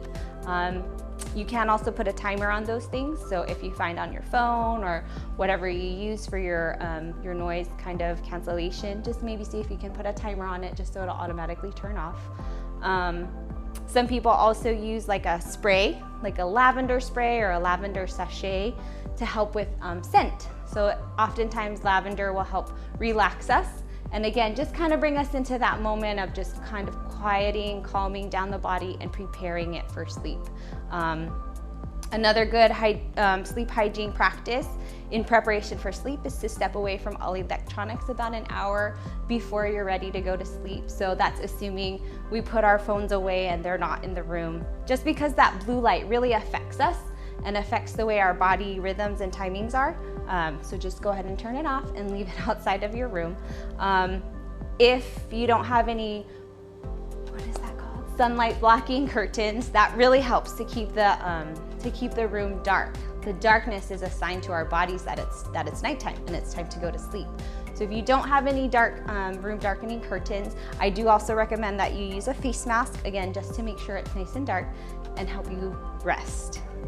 That will help us renew our minds and our bodies and let us rest to be able to conquer the next day. So I'd like to end with this Bible verse, Mark 6:31. Then, because so many people were coming and going that they did not even have a chance to eat, he said to them, "Come with me by yourselves to a quiet place and get some rest." So I hope throughout this whole week of Alumni Week and our exciting, fun workout up in the gym and all these tips on self-care, you can also really rest and recover to really, be your best self. Thank you. Wow, we've made it through the halfway point of our virtual Alumni Week. It's been so neat meeting alumni from the different generations and seeing how they are striving for excellence in all that they do, in their community, in their work, and in their personal lives. We have much to celebrate and be proud of. Mahalo to today's guests, Megan Kono from the class of 2012, and Curtis Sasaki from the class of 1974, and our Director of Counseling at the high school, Danford Chang. With the roller coaster of emotions many of us have had to face over the last few months, it was so timely to have our two athletic trainers, Sam Lee and Karin Carido, to share some tips, exercises, and scripture to keep us healthy and centered. Did you know that there have been psychological studies on the joy of giving? Research says that the positive feeling of giving lasts longer than the joy of getting. In the spirit of Alumni Week, we have many other opportunities for alum to give of their time, talent, or treasure, such as the HBA Alumni Association Endowment Fund, which awards scholarships to students whose parent is an alum. What a great opportunity to support our legacy students. Giving is easy and secure online at hba.net. Don't forget to email us your answer to today's trivia question from yesterday's show. You have until 10 p.m. Hawaii Standard Time to email us at alumni@hba.net, your answer, and provide your contact info that will be entered into a lucky draw. We'll post the winner on our website and on our social media outlets, on our Instagram and Facebook accounts at HBA Alumni. Stay tuned for our Alumni Leadership Webinar Series starting at 10 a.m. Hawaii Standard Time, featuring some local small business owners with HBA ties. If you were unable to watch any of the shows live, you can always watch it after the broadcast to catch up on what you missed. We have another great lineup tomorrow where we'll dive into the many facets of ministry. See you tomorrow. You don't want to miss it.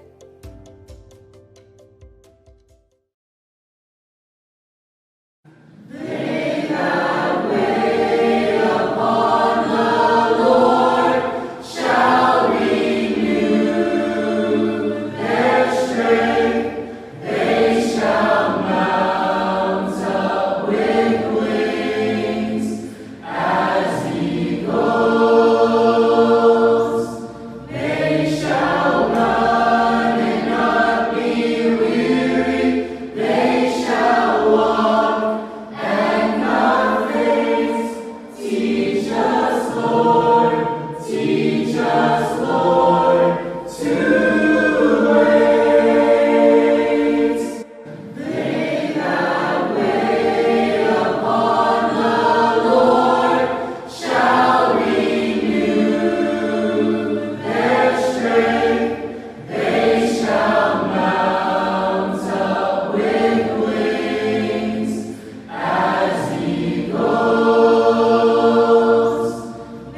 To the class of 2020, congratulations on reaching this momentous milestone of graduation. I and your HBA family are so proud of your accomplishments and growth over the years. I know that many of you have successfully navigated challenging situations in the past. And while this one is certainly both historic and unique, I am confident that we will be a resilient community and that each of you will not only persevere, but grow positively from this experience.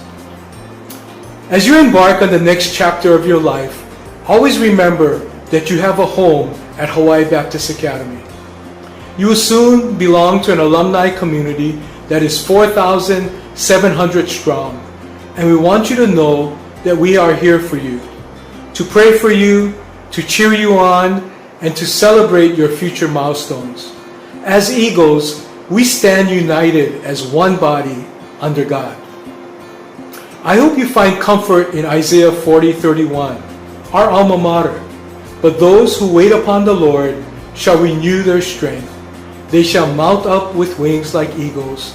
They shall run and not be weary. They shall walk and not faint.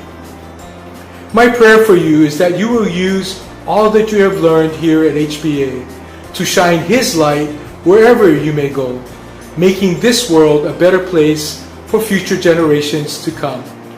Best wishes, God bless, go Eagles. Aloha, my name is Taylor Ishida, and I'm from the class of 2014. Congratulations on a job well done. I remember when some of you folks were in my summer rec class, you guys were so tiny. Now you're going to college. So study hard, work hard, and remember, the sky's the limit.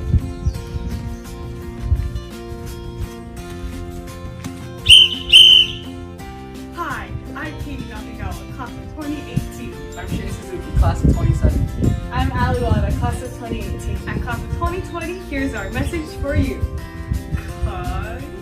Congrats, class of 2020.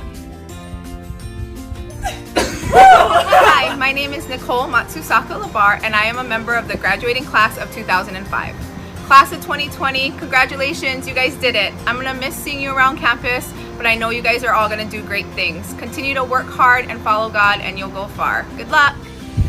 Hello, Hawaii Baptist Academy, class of 2020. I am Courtney Glaza Naso, class of 1989, and secretary of the HBA Alumni Association. We are proud of you, here for you, and welcome you to the Alumni Association. Congratulations on all that you have accomplished. I encourage you to take my favorite Bible verse with you wherever you go and whatever your circumstances. Jeremiah 29:11 through 14. For I know the plans I have for you, declares the Lord, plans to prosper you and not to harm you, plans to give you a hope and a future. Then you will call upon me and come and pray to me, and I will listen to you. You will seek me and find me when you seek me with all your heart. I wish you the very best in all your future endeavors and pray the Lord guide you, protect you, bless you, keep you. Go Eagles, soar with pride. Congratulations, HBA, class of 2020. Hi, this is Gavin Abe, class of 98. And although this is not how you want to spend the final few months of your senior year, just look back on all the great memories and times you've had together. Just remember, God's plan B is better than your plan A. Take care. Hi, class of 2020. This is Mrs. Silva. I'm an HBA alumni, class of 1984. I just wanted to take this opportunity to congratulate you. You're a very special class to me because you were my students when I was diagnosed with breast cancer. You were my motivation to keep going through my surgeries and my radiation treatments. I just want to wish you the best. I'm so proud of each and every one of you. And please don't forget to visit me in M101. My name is Laurie Lau Loge, HBA class of 1993. I'd like to congratulate the class of 2020 on a job well done. I'd like to encourage you to keep following your dreams. Never lose sight of your dreams. Congrats and good luck. Julia Johnson, class of 2004, class of 2020. You are awesome. Be blessed. I'm David, class of 88. Michelle, class of 85. Kelsey, class of 2015. Congratulations, class of 2020. And a shout out to Dylan Francisco. I'm his dad. My nephew. My cousin. We love you.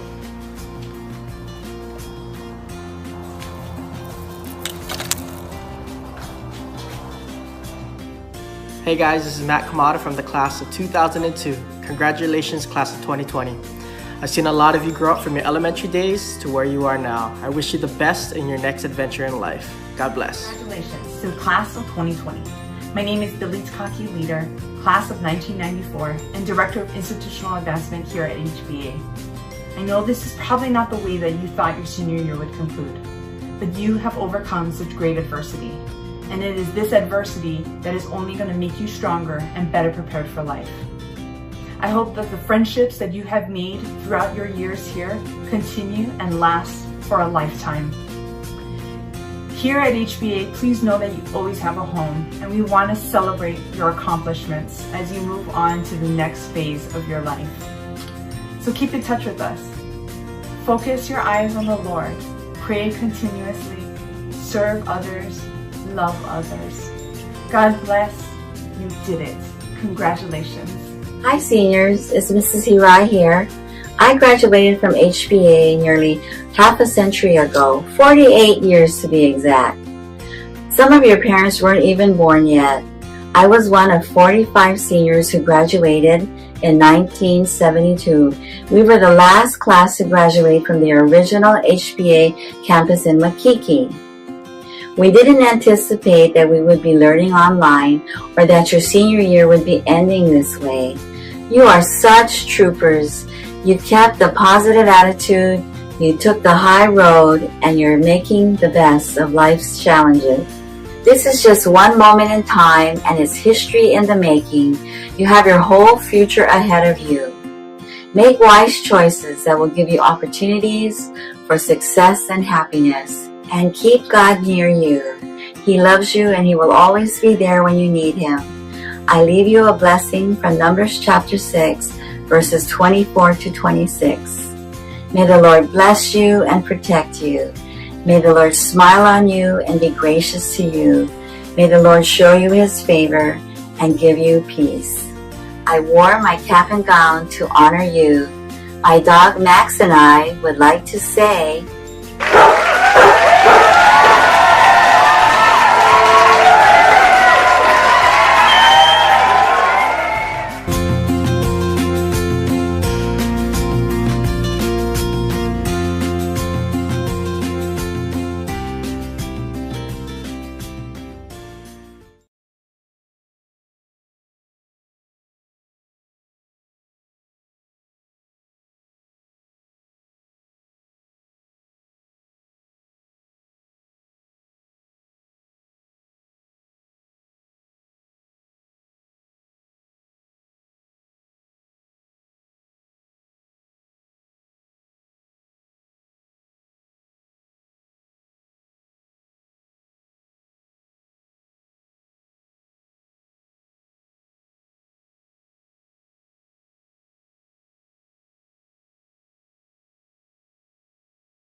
I came to HBA in 1969 and thought I would help out for 2 weeks, but I think I stayed a little longer than that.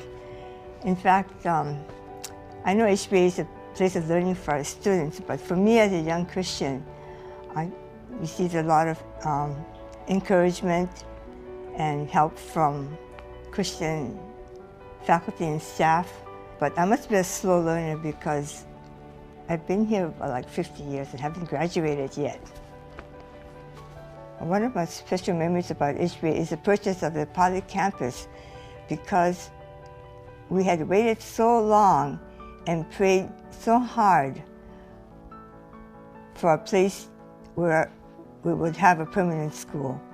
And when the Lord opened this opportunity, it was a miracle to us. God has shown me a lot of grace in letting me stay at HBA for this long, so that I can witness all the miracles that He's done for us. As Dan Kong used to say, we're not in the business of building buildings. We're building lives for God's work. I am grateful to HBA for the many friends I've made and for blessing my life in such a wonderful way. Every time I would see miracles of God at HBA, it always brought me to this verse in Ephesians, where Paul says, "Now to Him who is able to do immeasurably more than all we ask or imagine, according to His power that is at work within us, to Him be glory in the church and in Christ Jesus throughout all generations, forever and ever. Amen."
I'm a crazy guy. I always started by singing a song, welcoming the faculty back as well as our MAC friends. Oh, what a beautiful morning. Oh, what a beautiful day. Hawaii Baptist Academy is interviewing us today. Oh, what a beautiful day. Amen.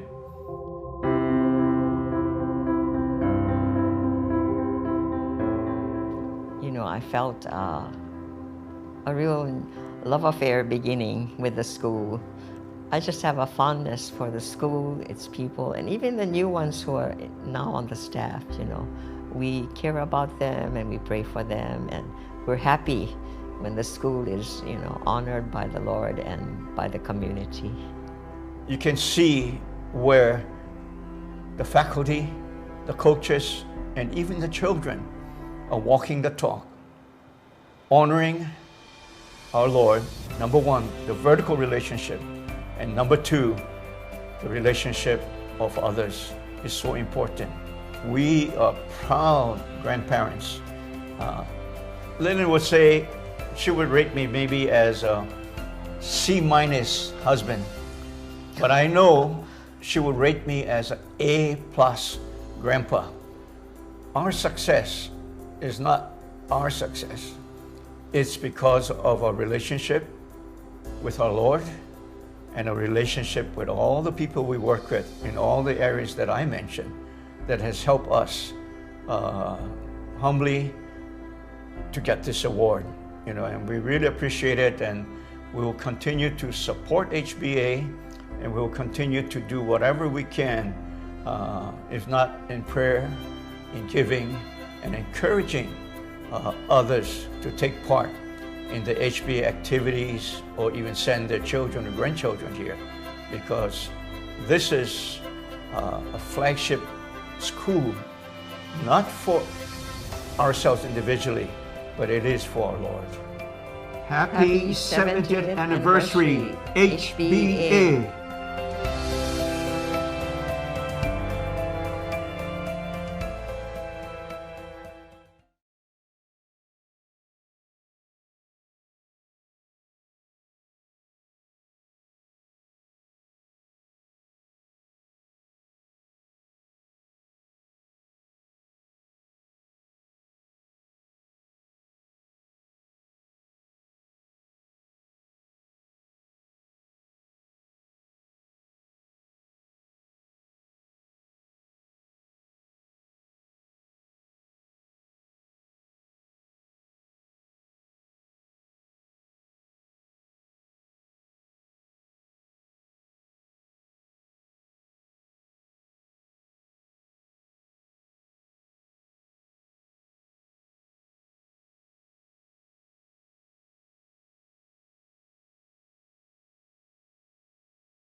I'm Maureen King, and I taught at HBA for 52 years, starting in 1960, and I still volunteer at the school.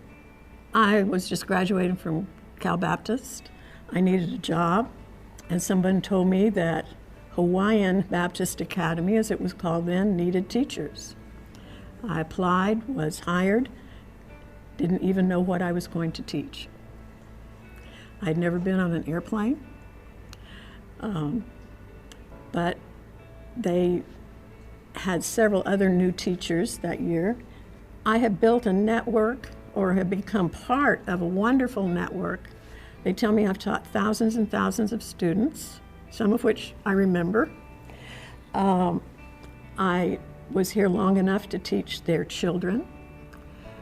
And I can't go anywhere in town or open a newspaper without seeing people I've taught. Of course, I'm proud to be part of its history. It delights me that we have so many of our former students who come back to work here at every level.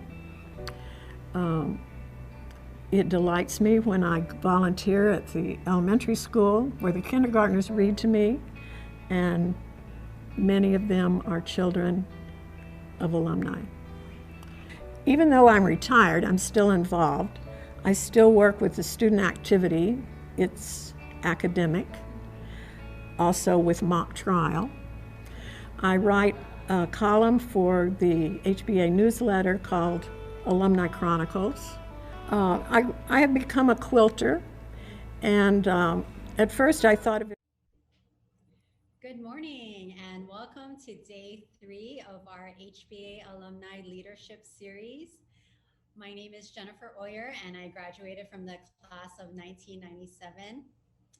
Our Alumni Leadership Series is really designed to provide professional development for our alumni throughout the week as we pivoted to this virtual format.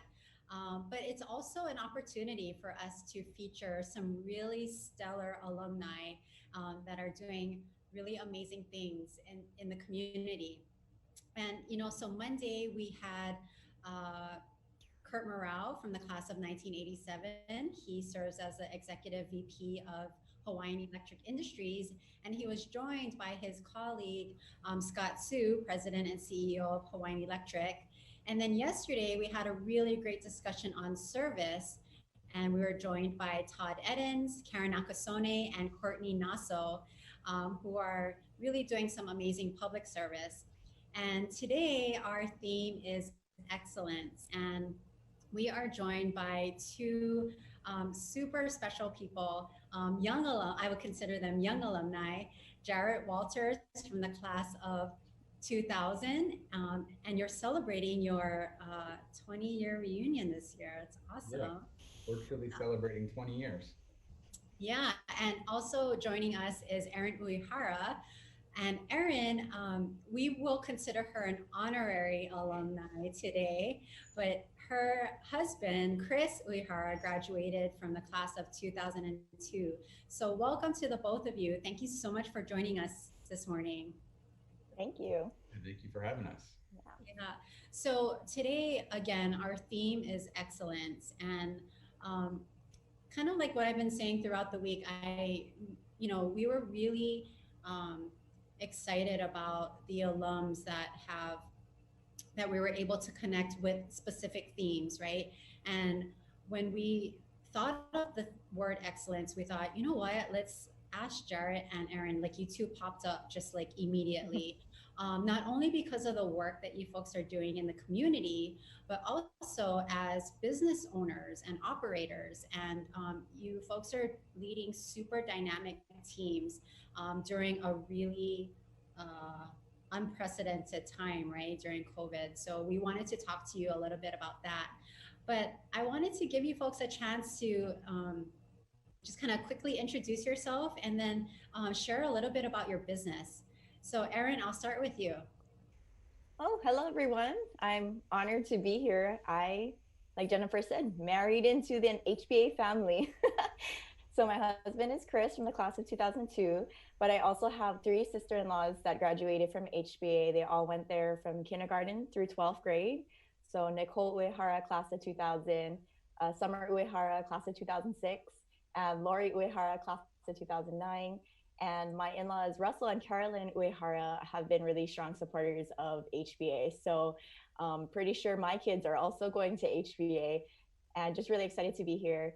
I have a business called Chocole'a, and we're really on a mission of bringing peace to our world, one chocolate at a time. It was a God-given opportunity for me to use the chocolates as a platform to really share his love, bring peace. And this is before COVID, during COVID, and after COVID. And doing that through just artisan, handcrafted chocolates that we make all fresh in Manoa Valley. And just excited to share more with you about excellence and talk story today. So thanks for having me. Thanks, Erin. And how about you, Jarrett? Share a little bit about yourself and your business. Sure. Jarrett Walters, as you said, class of 2000. My family moved to Hawaii in 1994, so we just celebrated 25 years in Hawaii. And we came into Hawaii to run and operate Hawaiian building maintenance. Well, my dad did. I didn't know I was going down that path until a little bit later. So HBM, I joined almost 14 years ago. And what we do is janitorial, engineering, construction, HVAC services for the state of Hawaii. So there's 700 of us across 3 islands right now, looking at some business on the island of Hawaii as well. But what makes us unique and special in this marketplace is we're frontline employees through COVID. Our guys are up there trying to keep places clean, doing things to make sure that our businesses can reopen safely. So, while it's definitely challenging during these times, we have unique opportunities to really provide impact for our community. And we do so safely with great people, great management, great training, great support. So we have a responsibility and an opportunity to really help Hawaii right now, which is exhausting and tiring and a little fun sometimes, but really requires intention, focus, and excellence. Great, thank you. It's going to be a really, I think, everyone that's tuning in via YouTube and Facebook Live, I think they're going to be in for a really special treat. Hearing from the both of you. So thank you again for joining us. And I have to just quickly show, since it's your 20-year reunion, I have to show this picture of Jarrett sporting boy band look.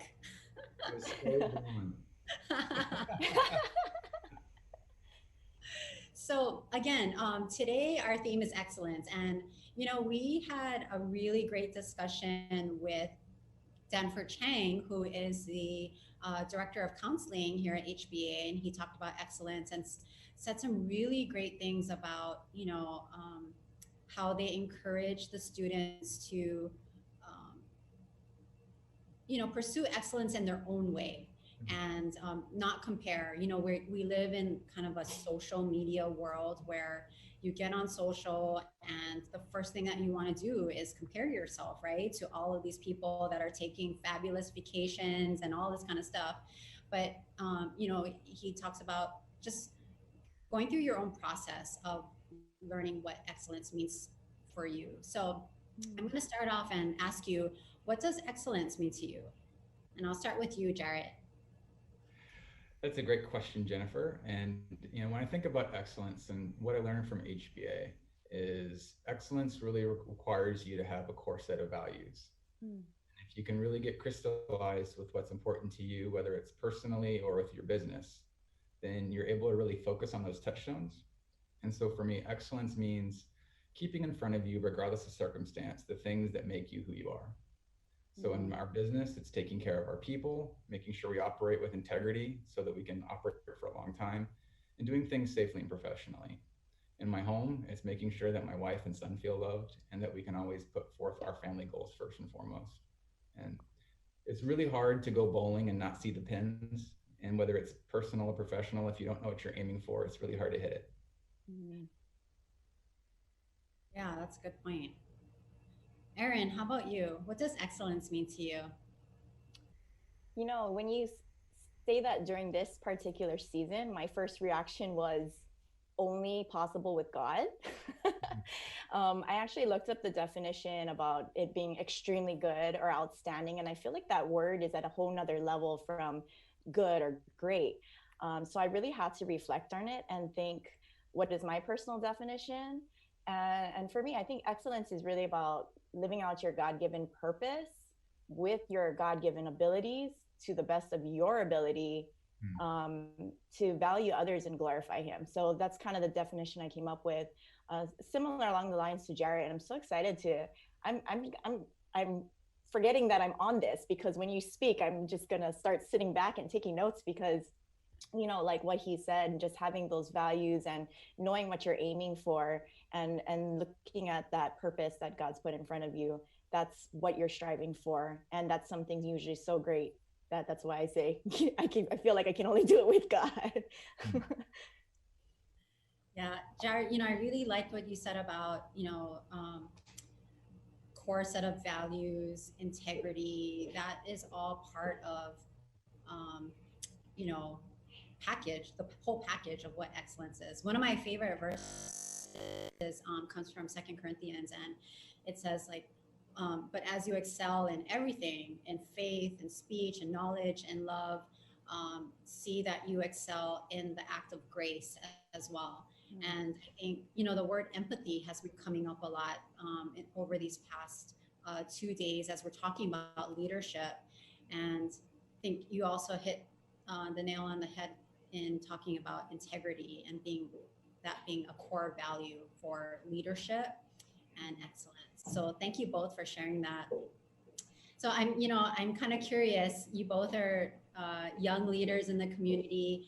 What drives you or guides you to pursuing excellence? Erin, I'll start with you. Yeah, sure. I kind of just going back to how I said it's only possible with God is what I feel like. So I pursue it because then when we achieve it, it basically points people to Him.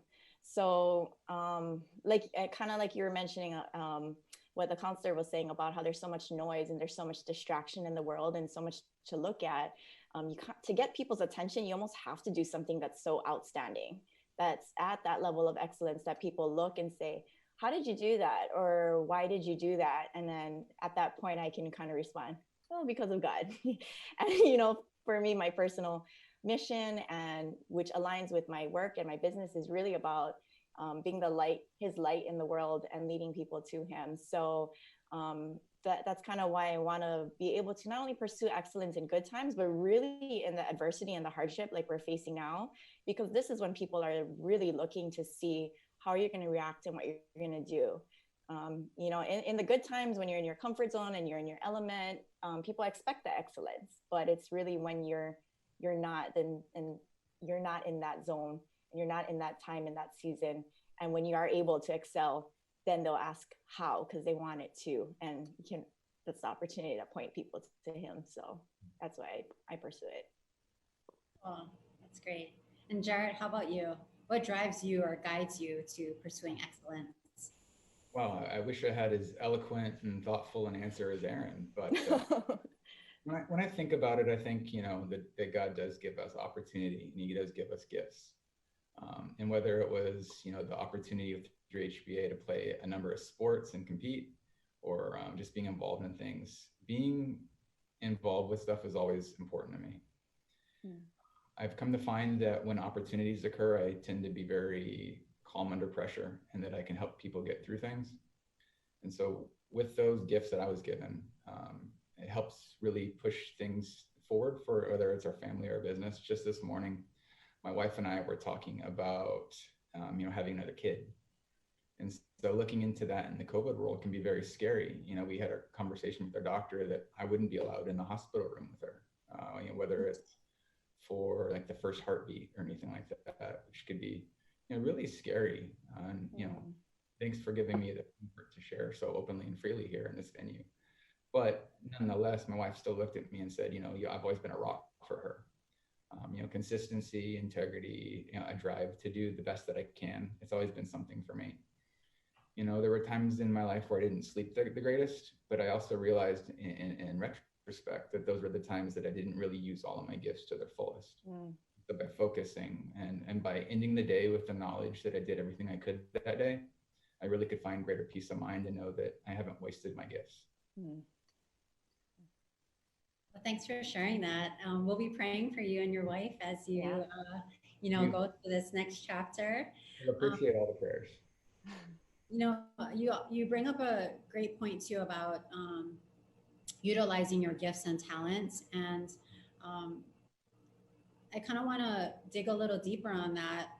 As leaders, what do you do to encourage excellence with your teams and maximize everyone's gifts and talents?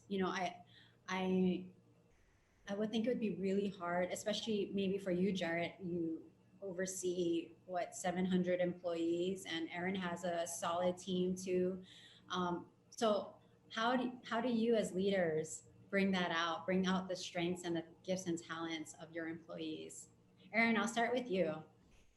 I think it starts with just listening first, because like what Jarrett said is his talent and gifts is definitely not mine. I am not the calm under pressure like he would be, but if he were on my team, I would want to know that about him so that I could say, hey, this is your turn. I need you to step up here. I need you to take the reins for this project or whatever it is. So first, knowing yourself so that you can go first. And I feel like being the example, knowing what your strengths are, what your abilities are, and calling that out and saying, this is what I'm good at, and this is what I can help with, and this is what I'm also not really good at, and I need support from you folks. And those areas of weakness, but that you excel in, and I need you to partner alongside with me and work towards that greater purpose, or work towards that excellence together as a team. I think when you get to know your team, go first, and then also let them see that you see in them excellence, and bring it out of them. They see it too, and then when they do, it's just the most awesome thing to watch people in their element and really thrive and reinforce it in a way that is most encouraging to them. So aside from listening and getting to know them, once I kind of really know someone on my team, I'm able to communicate with them differently from other members on the team. And I like to use like love languages, whether it's like giving them like a plate lunch and a fist bump, or like posting them on social media and talking about how amazing they are, like just, letting them thrive in the way that they feel recognized and feel respected. And that really continues to bring out the excellence. So after we sit down and kind of really figure it out together, continuing to build that excellence upon day after day. Just that's kind of how I work with my team, or just different people, not even team members, just like listening to Jarrett is now somebody I'll probably call in a or I'll say, so how did you do that through the COVID period with your business? Well, that's one of the things that we hope comes out from this alumni leadership series, right? That people can hear, different ideas and apply that to their own, personal and professional life. So thank you for sharing that. I think what I'm hearing too is that communication, right? And listening. We talked a lot about listening yesterday. It plays a huge part in not only leadership, but, this area of excellence, and being a good listener, so critical. Building, and that's how really you build relationships, right? Yeah. Jarrett, how about you? What do you do to encourage excellence with your team? Our industry isn't always thought of first and foremost when people think about things like customer service or leadership. A lot of guys come to work every day and their trash is empty and they don't think about how it got emptied. So for us, especially right now through COVID, focusing on what differentiates us from other people in our industry, safety, training, developing people, promoting from within, keeping those things first and forward for us really helps us not only keep people in a high turnover industry, but allows us to really leverage people's skill sets, because we find that most of them can do a lot more than people give them credit for. Right now we have what I think is the most diverse and well-rounded management team in the industry. And all these guys have worked their way up through our company. They've done a fantastic job. One thing we do every other week now, virtually now, we do it over Zoom, but we started our own HBM Toastmasters Club. Oh, cool. Some of these guys have English as a second language, or building engineers, or janitors, or maintenance workers, and they come in and it gives them an opportunity to talk and have a forum, but also to get some good constructive criticism and take outside of the box leadership opportunities. So we started it last year and I was the club president, and I'm excited to say that I rolled off as president, and one of our managers is now the new HBM club president. So, one of my favorite quotes about leadership is the job of leaders is to create more leaders. That's good. So people step up, whether it's, taking over a certain responsibility for a company event or growing within our company. It's really key. When you empower people, when you give them an opportunity to really step up and derive a sense of pride for what they're accomplishing, and feeling like you can oversee it and have a vision and a goal, but you can also step back and let people own their stuff. It gives them an opportunity to succeed, but also to fail forward. One of the things that I've had to learn along my journey is by empowering people, you do at times give them a chance to do things not exactly how you would do it, but they're never going to learn how to own things, how to take leadership, or how to take steps forward if they don't have an opportunity to make mistakes, but also to get support along the way. Perfection is impossible, but greatness is achievable through practice and dedication. Love that. That's good. I think that's so cool too, that you folks have your own kind of professional development within your company. I think that's great. Super cool. So, that makes me think too, every leader, you two are serving almost as like coaches for your teams, right?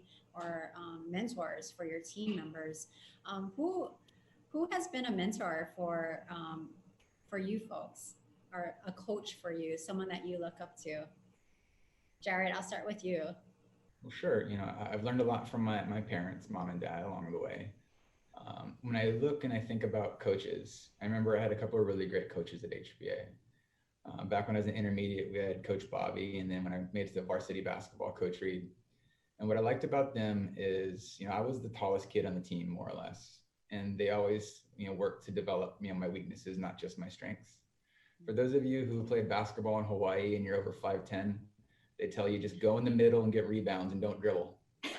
And so for there to be people that have the goal of utilizing those strengths to win, but also see that you're capable more by practicing things that are not quite so obvious, it allows you to think, okay, I can do more. I could maybe play at the next level, or I could really grow a skill set other than just boxing out and rebounding. So I always appreciate those guys. It helps you grow, it helps you stretch. That's great. So your coaches again for basketball were Coach Bobby? Yeah, Coach Bobby Penn was back in the 80s. Yeah. Oh yeah, he used to pick a bunch of like me and Matt and Kellen, a lot of those guys up, and we'd take us and play even outside of practice hours and stuff. And very good leadership and guidance at an early age when I first got to Hawaii. So that was pretty informative for us. Cool. And Erin, how about you? Who are some of your mentors or coaches? I feel like I have many and all in different areas of life. Like Jarrett, of course, my parents, just first and foremost, and just setting the example and providing the opportunities for me and making me feel like I can achieve anything and that I have, just the ability to go out and try things and fail and still be loved and still be accepted. And so, it starts with them. I have like a lot of people I listen to on podcasts and books I read and local coaches and local nonprofit organizations that I meet with. So they're so numerous, but I think to tie it to HBA, what's really funny is actually my husband and I are really different. He's like you, Jarrett, very calm under pressure, and has a lot of skills and talents, but he's very rooted in the most basic things like values and faith. So, and he accredits that a lot to HBA because he's been all over the place. He does all kinds of activities, and he's just really hard to keep sitting still, but he always remembers what was instilled in him from a young age, from school, from his family, and he has carried that through. And I see that now with like our kids. And so just having somebody around that's constantly rooted in the most basic things and not fazed by what's going on around in the world or what other people are thinking or doing, and has no clue how to use social media. And he's perfectly just, happy and just serving and living life. Like, I think it's a really great balance that I found that we have together in our marriage. So I'm really grateful for that, actually. Of course, it's always good to do life with a good partner, right? Mm-hmm. Someone God placed specifically for you in your life. Mm-hmm. Cool. Thank you both for sharing that. There are, again, I consider the both of you young leaders or young professionals, still under the age of 40. And there's a lot of our young alum that are watching today. So how can young leaders meaningfully and effectively serve in their community? Earlier today, we heard from Megan Kono, who she graduated from the class of 2012, and she is operating the Farm to Car program for the Farm Bureau. And that has been an amazing program, right, during COVID, and it's been supporting local agriculture and local business, local farmers. And I know that the both of you are super involved in the community. Erin, you with the Salvation Army, and Jarrett, you with the Gift Foundation and formerly with Palama Settlement. So, for the young leaders that want to get involved, what kind of advice or what can you share with them of how they can become more meaningfully and effectively serve in the community? Jarrett, I'll start with you. Well, sure. So one of my best pieces of advice for people is to just show up. Find something you're passionate about, whether it's your business or a greater good. So for Palama, our family's always had a really good heart for like the Kalihi Palama area or other inner city locations. And my dad got very involved early. I was able to actually join the board. I was probably 28 years old. So was over my skis on that one. I hadn't had a whole lot of board experience, and here I was stepping into a really important and impactful board with a fantastic mission of serving the Kalihi Palama community. And so what I learned then as, a 20-something-year-old was you may not have the connections or the money or even the skill set, but you have an opportunity to be involved. And whether you can bring, your ties, you can always bring your energy. And so, I took over, one of my first things I did was I date shared our Palama golf tournament. And that means, making phone calls, doing logistics, things that I don't really have a great skill set at sometimes, but you just have to try. And come to find out, not everybody wants to step into those roles and take on those responsibilities. So stretch yourself, put yourself in an uncomfortable position, lean on your own mentors. I know some people here locally that are always looking to partner people with nonprofits because, especially right now during COVID, it's harder than ever to raise money for good causes. And so energy, impact, communication is so key.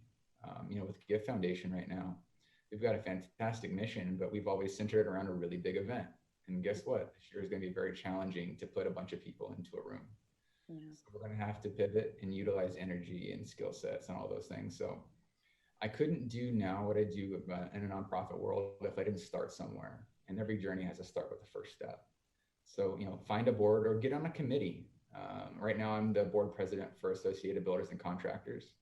But when I joined the board, actually through Lance Kakimoto from HBA, I got on the board and I got involved in some of the committee work. And I remember I was the one person who would always take notes in a meeting, and I would send minutes, even though I wasn't a secretary.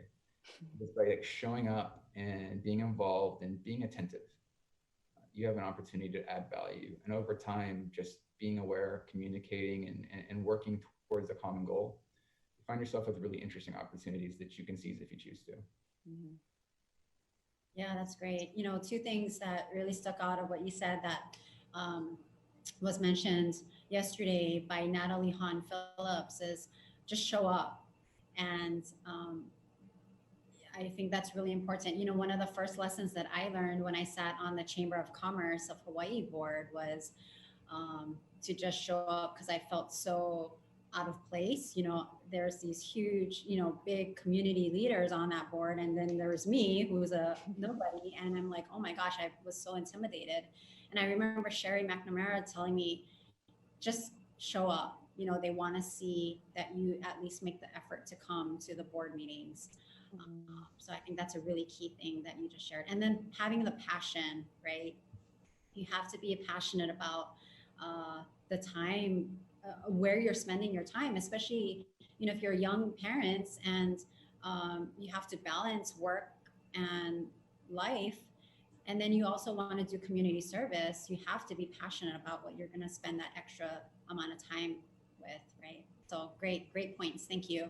Erin, how about you? What do you think? How can young leaders meaningfully and effectively serve their communities with excellence? Yeah, I love that, what you both said about just showing up, because like you mentioned, I'm sitting on the board for the Salvation Army with these leaders that are just mind-blowing to me, serve with such excellence. And I never thought I'd be where I am right now, but all it was a friend who's actually Billy Leader at HBA, who invited me to coffee and said, would you want to help us start, and you, Jennifer, saying start this young professional board for the Salvation Army called Echelon. And it was like, what are we going to do?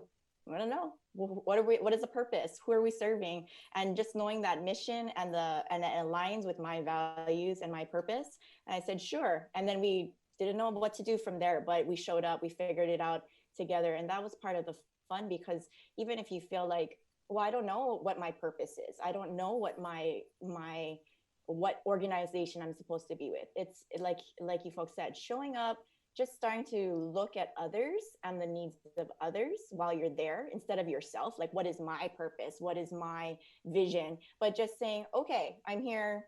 What does everybody need? What is this organization doing? How are they doing it? And taking those steps and really looking at the needs of others starts to actually fill you up with realizing what you're good at and where you can serve and how you can serve and what's the right fit for you. And then serving becomes real natural. It becomes something really fun, and it becomes, really exciting. And if it's not, you're learning about yourself and you just have to shift. You might be kind of serving in the wrong area. Like, I love serving at church in the welcome committee, and my husband does not want to do the welcoming, but he does great at the setup and breakdown when no one's there. So we find our places to serve when we really just show up, look at the needs of other people. And I think that's what really kind of keeps you going, is when you like Jarrett said, when you have to pivot, it's very easy to just say, well, you know what, we always did it this way and we can't do it anymore because that's how our organization serves, or that's how I serve as a volunteer.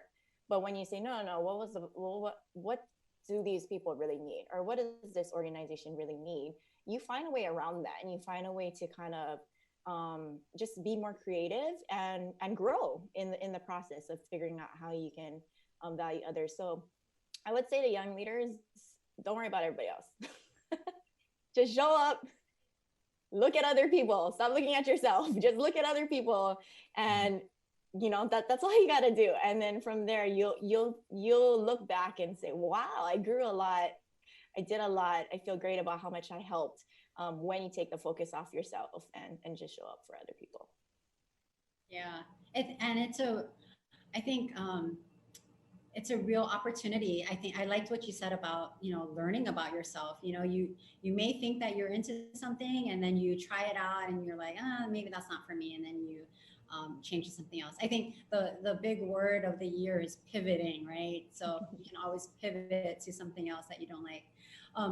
That also makes me think of, I was talking with a leader recently about his company, and he oversees about 2,000 people.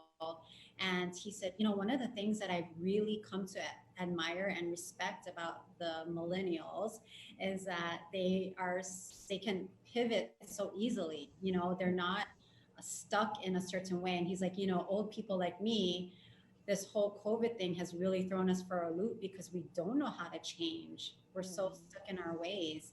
And so he's really, he's starting to open up about young people, which is great.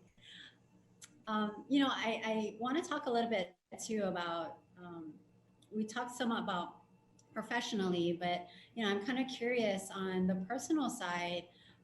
Both of you have young kids, and yet you folks are leading teams and leading businesses. How do you balance raising a young family and running a company and doing it all with excellence? Because I know that you folks, you may not think that you're doing it with excellence, but I think because of your values, you are. So how do you folks do that? How do you folks balance that? Erin, I'll start with you first. I think you did such a great job. I really tried the whole balancing act and keep reading things and trying to figure out how, but COVID threw everything into a whole nother dimension of having my 3 and 5-year-old with me full time, just turned 3 and just turned 5 in quarantine, and then having the business to try and save, and having just all the responsibilities that come with life. And in this season in particular, I'm not really looking at how to switch as how I used to, but I'm kind of more looking at it as, well, they're my little leaders that I'm supposed to lead too. So even for something like this, I have to learn to ask for help. My sister-in-laws from HBA are watching my kids right now, so that I could be on this session. But my daughter just asked me minutes before, like, hey mommy, what are you doing? And I was like, I'm doing a webinar. She's like, what is that?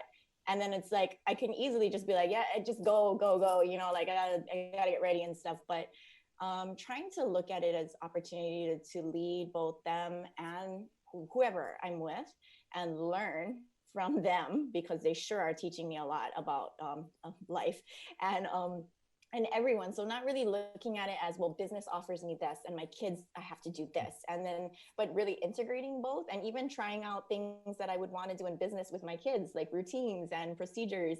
And then when they don't understand it, or when they, ask me why, what's a webinar, like over and over, until I have to keep trying to break it down and explain it until she's content with my answer and says, oh, okay, have fun. And then, runs away. But I don't think it's never perfect, but I feel like that's the way that life's kind of more enjoyable. So it might not always be the same, where I put in 5 hours here and 5 hours here, but it makes it rewarding when you can bring things you learn from home to work and work to home. And right now, because both are at the same place sometimes, just rolling with it. And like you said, pivoting with it and figuring out, like, how do we make this something so that at the end of the day, it's not just I did great on one part of my life, but I did the best that I could in both. And that's the excellence, right? Did I live out the purpose that God gave me in all areas of my life, the best that I could with what he gave me? Did I value all teams of people, little people, older people? And can I go to sleep at night and feel like he's proud? So that's kind of how I'm trying to. I don't have it down, so I'm trying to keep it balanced, I guess. Yeah, it's a learning process. Yeah. And Jarrett, how about you? How do you balance raising a young family and running a company? You know, when I figure it out, I'll tell you. But in all reality, you know, when I was early 30s, I had a very like regimented approach to life. That if I wake up at 4 and I read and I do this and I work out, and like if you do things in a specific order, you're going to achieve all your goals. You know, very formulaic, right? Like there's a key to success, and it's through doing X, Y, Z. And the minute you have a little one, all that sort of goes out the window. And so now it's less about stacking blocks and more like spinning plates. So if you've ever seen those guys in the carnivals that if something's going to wobble, you put your attention there. That's a little bit of it. Like business, and like I talked earlier, having values and goals, and whether it's business enrollment in terms of having your people buy into what you're doing, or even in your own home, centering, having conversations, sometimes tough ones. I'm very thankful to have a wonderful mother for our son, Brady. My wife does a great job with him. And so we balance duties. There's nights that I have to go, and whether it's entertaining or board meetings or things like that, where she has to do all of it on her own. And, you know, she does that really without complaining, because she respects and trusts the fact that if I'm taking something like that on, it's for a value and a purpose. So when you have mutual respect for what, you know, you all bring to a family, and you divvy up responsibilities, you know, like right now I found that I'm actually a really good baker and a good cook.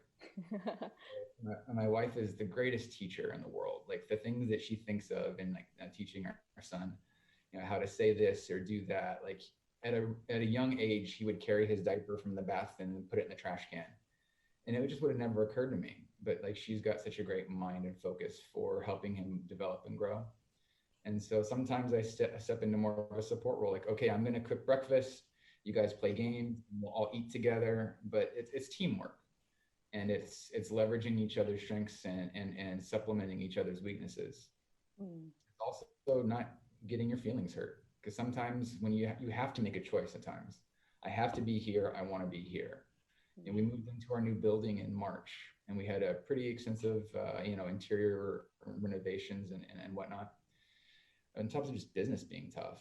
And so November, December, January, February, I don't remember a time during that time frame where I was home when there was still sun up. And not once did my wife ever tell me, like, you got to be home. Like, she knew that I needed to focus, that I was as present as I could be, as often as I could be. But she also knew that if it wasn't important, I wouldn't do it. I remember before, like, you know, a vendor or somebody's like, hey, let's go grab a drink after work. And you're like, sure, no problem. I tell people now, it's like, if I'm going to have dinner with you, you're really important to me, because I really want to go home and see my son.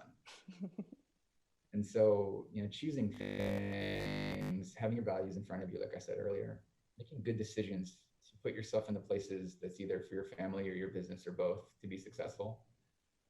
You know, a day will live, pretty much, is my goal every day. Is when I get home, I did all that I could. When I am home, I try to focus the best I can on my kids.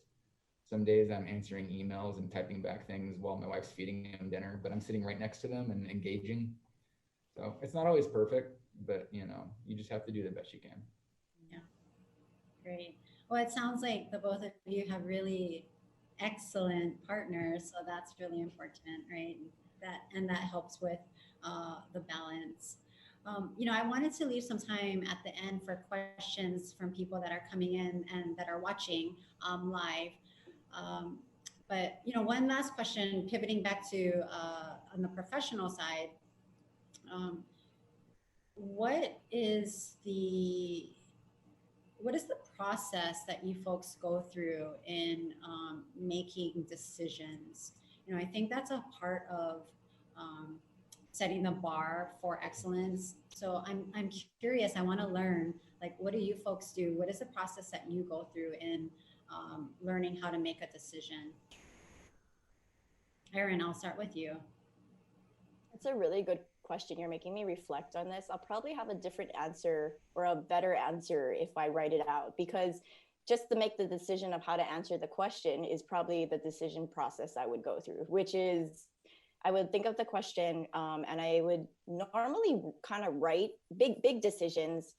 I'll write it out, and I'll kind of look at almost like a journal entry and just be like, okay, God, so what do you want to do with this? And that's just for me personally. A lot of things that I do that are big decisions always go through him first, because he's on the top of my org chart physically at our company. And so I feel like everything needs to get approved by him at some point. And then I also look at really just asking my team and asking what I call our chocolate friends, which is suppliers, customers, corporate partners, just anybody that I work with. It's kind of looking at how is this going to value everybody. So kind of taking the perspective of all areas, not just customers or not just team, but looking at what I renamed to Chocolate Friends, because it makes it a lot more approachable, and say, what do you guys think? What do you guys think? What do you guys think? And kind of take those things together and really look at, does it align for me biblically? So all I'm checking for is it align with the values that we say we have that are the same at work and at home? And if it is, it's something that I can pursue. If it's not, then it's probably, maybe it's the world telling me something, or influence that maybe is not right for our company in particular. And just looking at, right now, like there's so much advice out there about COVID, but it's really having to listen to all of it and then kind of take it back and be like, okay, the people who know us, the people who are in this group, the people who support Chocole'a, including my own family, what's the next step? What do we want to do? Because this is actually an opportunity to change things, because otherwise we're really in automatic and we just keep going with what works and what is successful and what is applauded. And when you have that moment to stop and really kind of think of how you want to make this decision, which sometimes we don't do because we're moving too, or I don't do because I'm moving too fast. It's allowed us a different way to make decisions by stopping, slowing down, listening to everybody, checking with the biblical values, my values, taking it to prayer, and then moving forward, so not really just sitting there and saying, oh, I'll just pray about it, but really making a decision and keeping that prayer along the way. So if it is wrong, you'll get redirected and be like, no, I don't think that was it. But it seems to work time and time again. But I do forget sometimes. So I have reminders of what I'm supposed to do, which is, talk to everybody top, bottom, or whatever, side by side, everywhere, and not do it by myself. That's for sure. For sharing that. And Jarrett, how about you? What is the process that you go through in learning how to make a decision? Well, as a former athlete, sometimes I still think I am one, but I'm not as young as you give me credit for. I really appreciate it. But, it's repetitions. So, like I said earlier with our managers, is giving them opportunities to make decisions. All of my best decisions I've made, whether it's personally, professionally, have come on the heels of a lot of really bad mistakes. And so by learning things and learning how to take a step back sometimes. But the one thing that I always keep coming back to, either whether it's our talk today or just personally, is really just step forward and look at where you're trying to go and where your vision takes you and what you're doing. There's a lot of decisions that are pretty much just binary, yes, no, and they're pretty simple. Like, do we do this? Absolutely. Do we do that? No way. And the hardest part are the things that fall in the middle. So whether it's dealing with personnel or even with customers, we've had situations where, maybe somebody wants us to do something we're not comfortable with, whether it's unsafe or, just something that's not within our core values or skill sets. And finding a way to help them come up with a solution, but not deviate from what makes you unique or great. Right now, I think a great example is a lot of people are marketing COVID cleaning, going in and doing disinfecting and sanitizing. And so we would do all of those cleanings, but early on, there was a lot of pressure and opportunity to respond to positive cases. We didn't jump on that fantastic market opportunity at that moment because we didn't feel like we had the training, the proper PPE or the safety to do that and put our people in a position to go into a place where someone had tested positive and sanitize the space. I'd like to say that if I wouldn't do it myself, I would never ask someone else in our company to do it. And so we spent, March and April, attending webinars, getting accreditations and certifications, and acquiring PPE, acquiring equipment. And so now that we're going to be able to go out and do that, I fully know that we did it responsibly, respectfully, and compassionately for our employees first and foremost. And when we take it to market and we start working with people in their own spaces, we can also tell them that we've learned a lot along the way. And this isn't us trying to make a quick buck. This is us offering a service. There's opportunities, and then there's long-standing service opportunities. We service 300 locations across 3 islands for over 60 years. And, you know, if it's in, you know, my power to do so, we want to continue for the next 60 and beyond. But you don't do that by making snap decisions that don't take into consideration the things that are important for you, but also for your partners and your teammates. You know, I like what you said about, I think it goes back to what you originally said about integrity, right? You're making these decisions based on your values of the company. You didn't just jump on an opportunity to make a quick buck. And, you know, with this whole COVID thing, you folks took a measured approach in making the decision, getting educated first about, you know, how to do things right. So I think that's really great. Thank you for sharing that. No problem. So I did want to leave some time for questions, and we did have a few questions come in. So the first question is, oh, this is a good one. Okay. What is the biggest risk you have ever taken? So I guess that could be professionally or personally, but professionally, what is the biggest risk you have taken?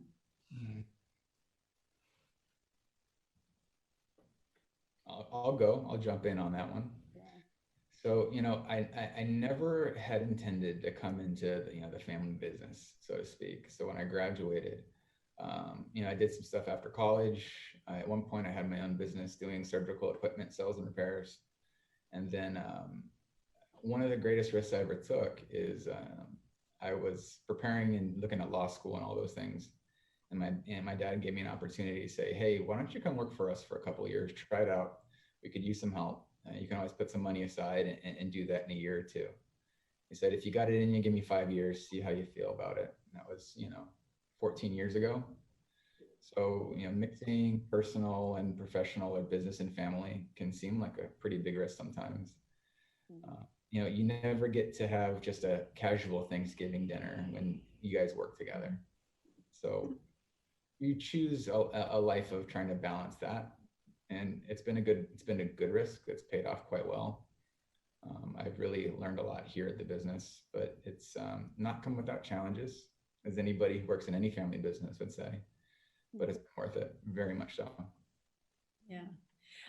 We could probably do a whole nother leadership series on family business and, you know, family run businesses. I think of, you know, the Ritas, David, Rita and Daniel, who are doing American Carpet One. That's another great example of family run business. Yeah, I think if my family were to have a business and I were to work with my parents, I think I would be fired after that. Erin, how about you? What is one of the biggest risks you've taken? Well, the first thing that jumps to my mind is, of course, Chocole'a, because prior to it, I had a very good, stable job. I was making really good money. I worked completely by myself. I called my own shots. I had a great following I was actually a dance instructor. So I had a lot of great gigs teaching students across the island. And it was really fun and really felt very impactful and felt very meaningful. So when I gave that all up and had to get the okay with my husband, who was going with me on this risk of giving up the income to pour it all plus savings into a business and open a retail shop, which I knew nothing about, and sell chocolates, which was not my passion, was not making chocolates actually. And hiring a team and figuring out how to lead a team and just doing all of those things felt like the hugest risk, because it was like, well, this is totally out of my control. This is totally out of my comfort zone. And I'm happy where I am at. So it's not like I was cornered into what am I going to do next? But I don't know if risk is the right word, because the only reason why I did it was because I felt really, really strongly that that was what God was calling me to do, because I actually said no to it for like 3 months and cried about it and was like, no. my life's good. Thank you. Leave me alone. But you know, when you hear that prompting, it was like, okay. So in that moment, it felt like a risk. And each time he calls us to do something, it feels like another risk. But and over time, I'm also realizing that that is the less riskiest route to take because he's the only one that's actually in control, because everything you do is a risk, you know. But when he calls the shot, he must be up to something, and I'm glad he did, because he knew that chocolate was just a platform and people was my passion and the business that I'm in. But I had to start with making chocolate, which is not something that I was really good at, and then opening a store and cleaning a store and, you know, working a register, and that's not my natural gifts and talents. So now being in a place where I can speak openly about my business as a platform to talk about God, which is what I love to do, then, you know, it's like, wow, you know, that was the risk that had to be taken one after another. And even talking about it is a risk too, you know, on offending people or just turning people away from my business because they don't want to hear what I have to say. But I feel like that's the one that jumps out in my mind the most is one of the greatest risks. Cool. Well, I love that you are able to use your business almost again as a platform and sharing your faith. I love that, you know, recently you were giving away Bibles, right, to people who purchase chocolates online. I just think that's super cool. So yeah, you know, and I think for younger people too, we want to go the safe route, right? We want to go stick with the job that provides us the most steady income. And but when you're called, when you really feel led or called to do something, that I think that is taking a risk. So yeah, thank you for sharing that. It's great. Great question. Okay, another question that came in is, what are you doing to ensure you continue to grow and develop as a leader? What are you doing to ensure you continue to grow and develop as a leader? Good job to whoever asked that, because you're doing just what you need to do. Yeah, one is participating on our HBA Alumni Leadership Series for professional development. So what are you folks doing to continuously grow and develop? Erin, do you want to start first? Yeah, no, I think surrounding yourself with different people who have different experiences, I mean, I have to watch this again and write down what Jarrett's saying, because I wanted to just put my head down and start writing. But you know, like when you're with just people who have different life experiences from you and have gone through things that you will not go through, and you just can't understand the different, you know, just a different perspective. Like it really helps you to grow. It really helps you to think about what you're doing and how you're living your life. And there's just so many resources right now that it is challenging, because there's so much information, right, on the internet and places. So it really is looking at trusted people around you who have the same values as you, but being open to connect with different people and hear their perspectives and their values, and just staying centered in your own. So always staying centered back, going back to whether it's the word or whether it's your values posted up in your home, or whether it's back to discussions with your family, but being open to really learn from each other is how you got to keep growing. If you just think you've got it and you stay in your little bubble and keep excelling for your own benefit, you really aren't. You know, you really grow the most when you're giving and you're listening and you're just being with others. So I think during this season, even logging on like this, that was a choice. You could have not done this and not hang out with anybody, and hopefully you take away something that will help you to further your growth. So great, thank you. And Jarrett, how about you? What are you doing? Oh man, you know, it's really a journey of self-reflection, and for me, especially younger in life, self-awareness wasn't always my strength. I'm very analytical by nature, which, you know, earlier on in my career could have come across almost cold.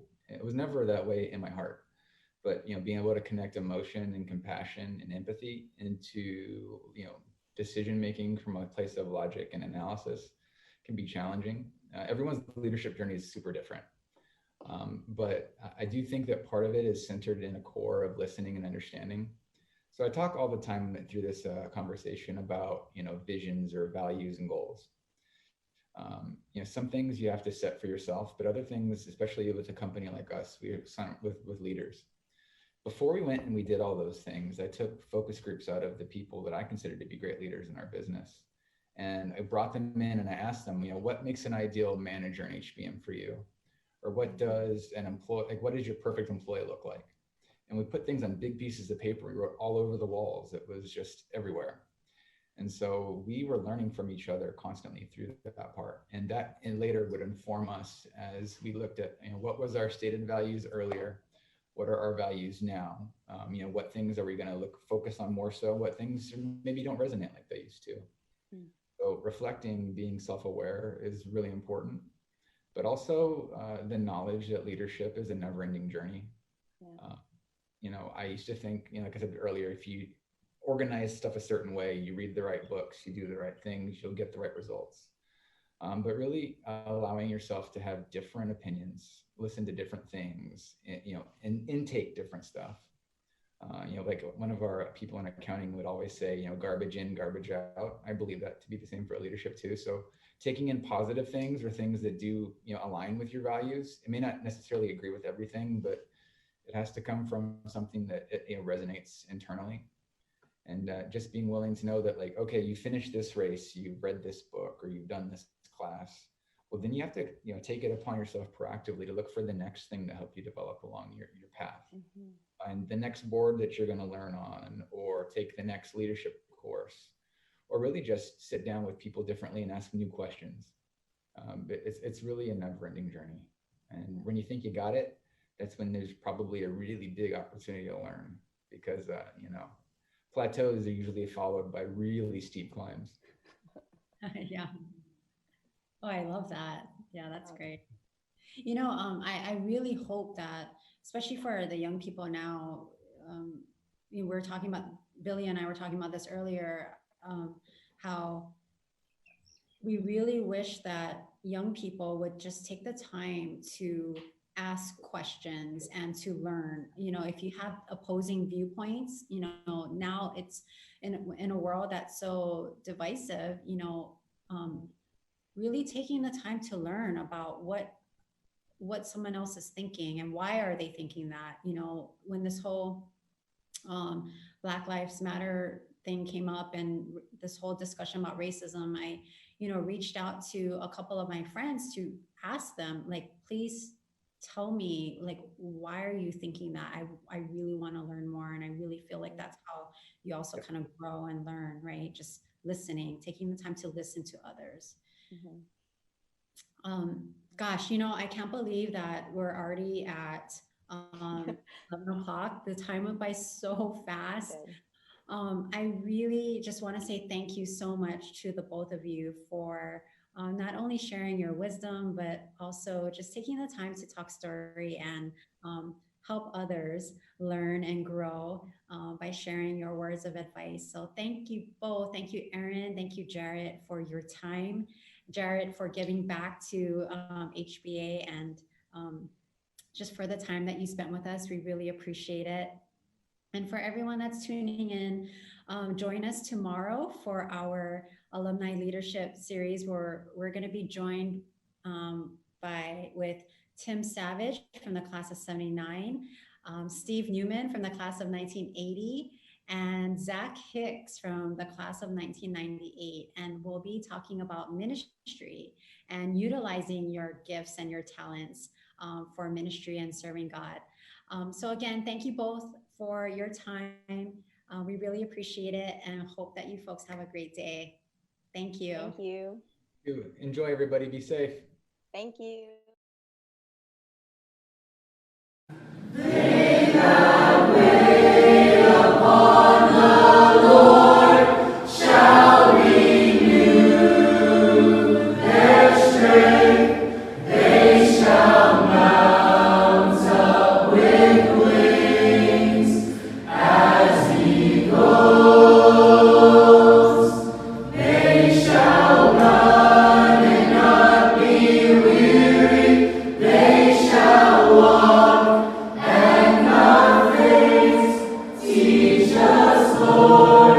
Teach us, Lord.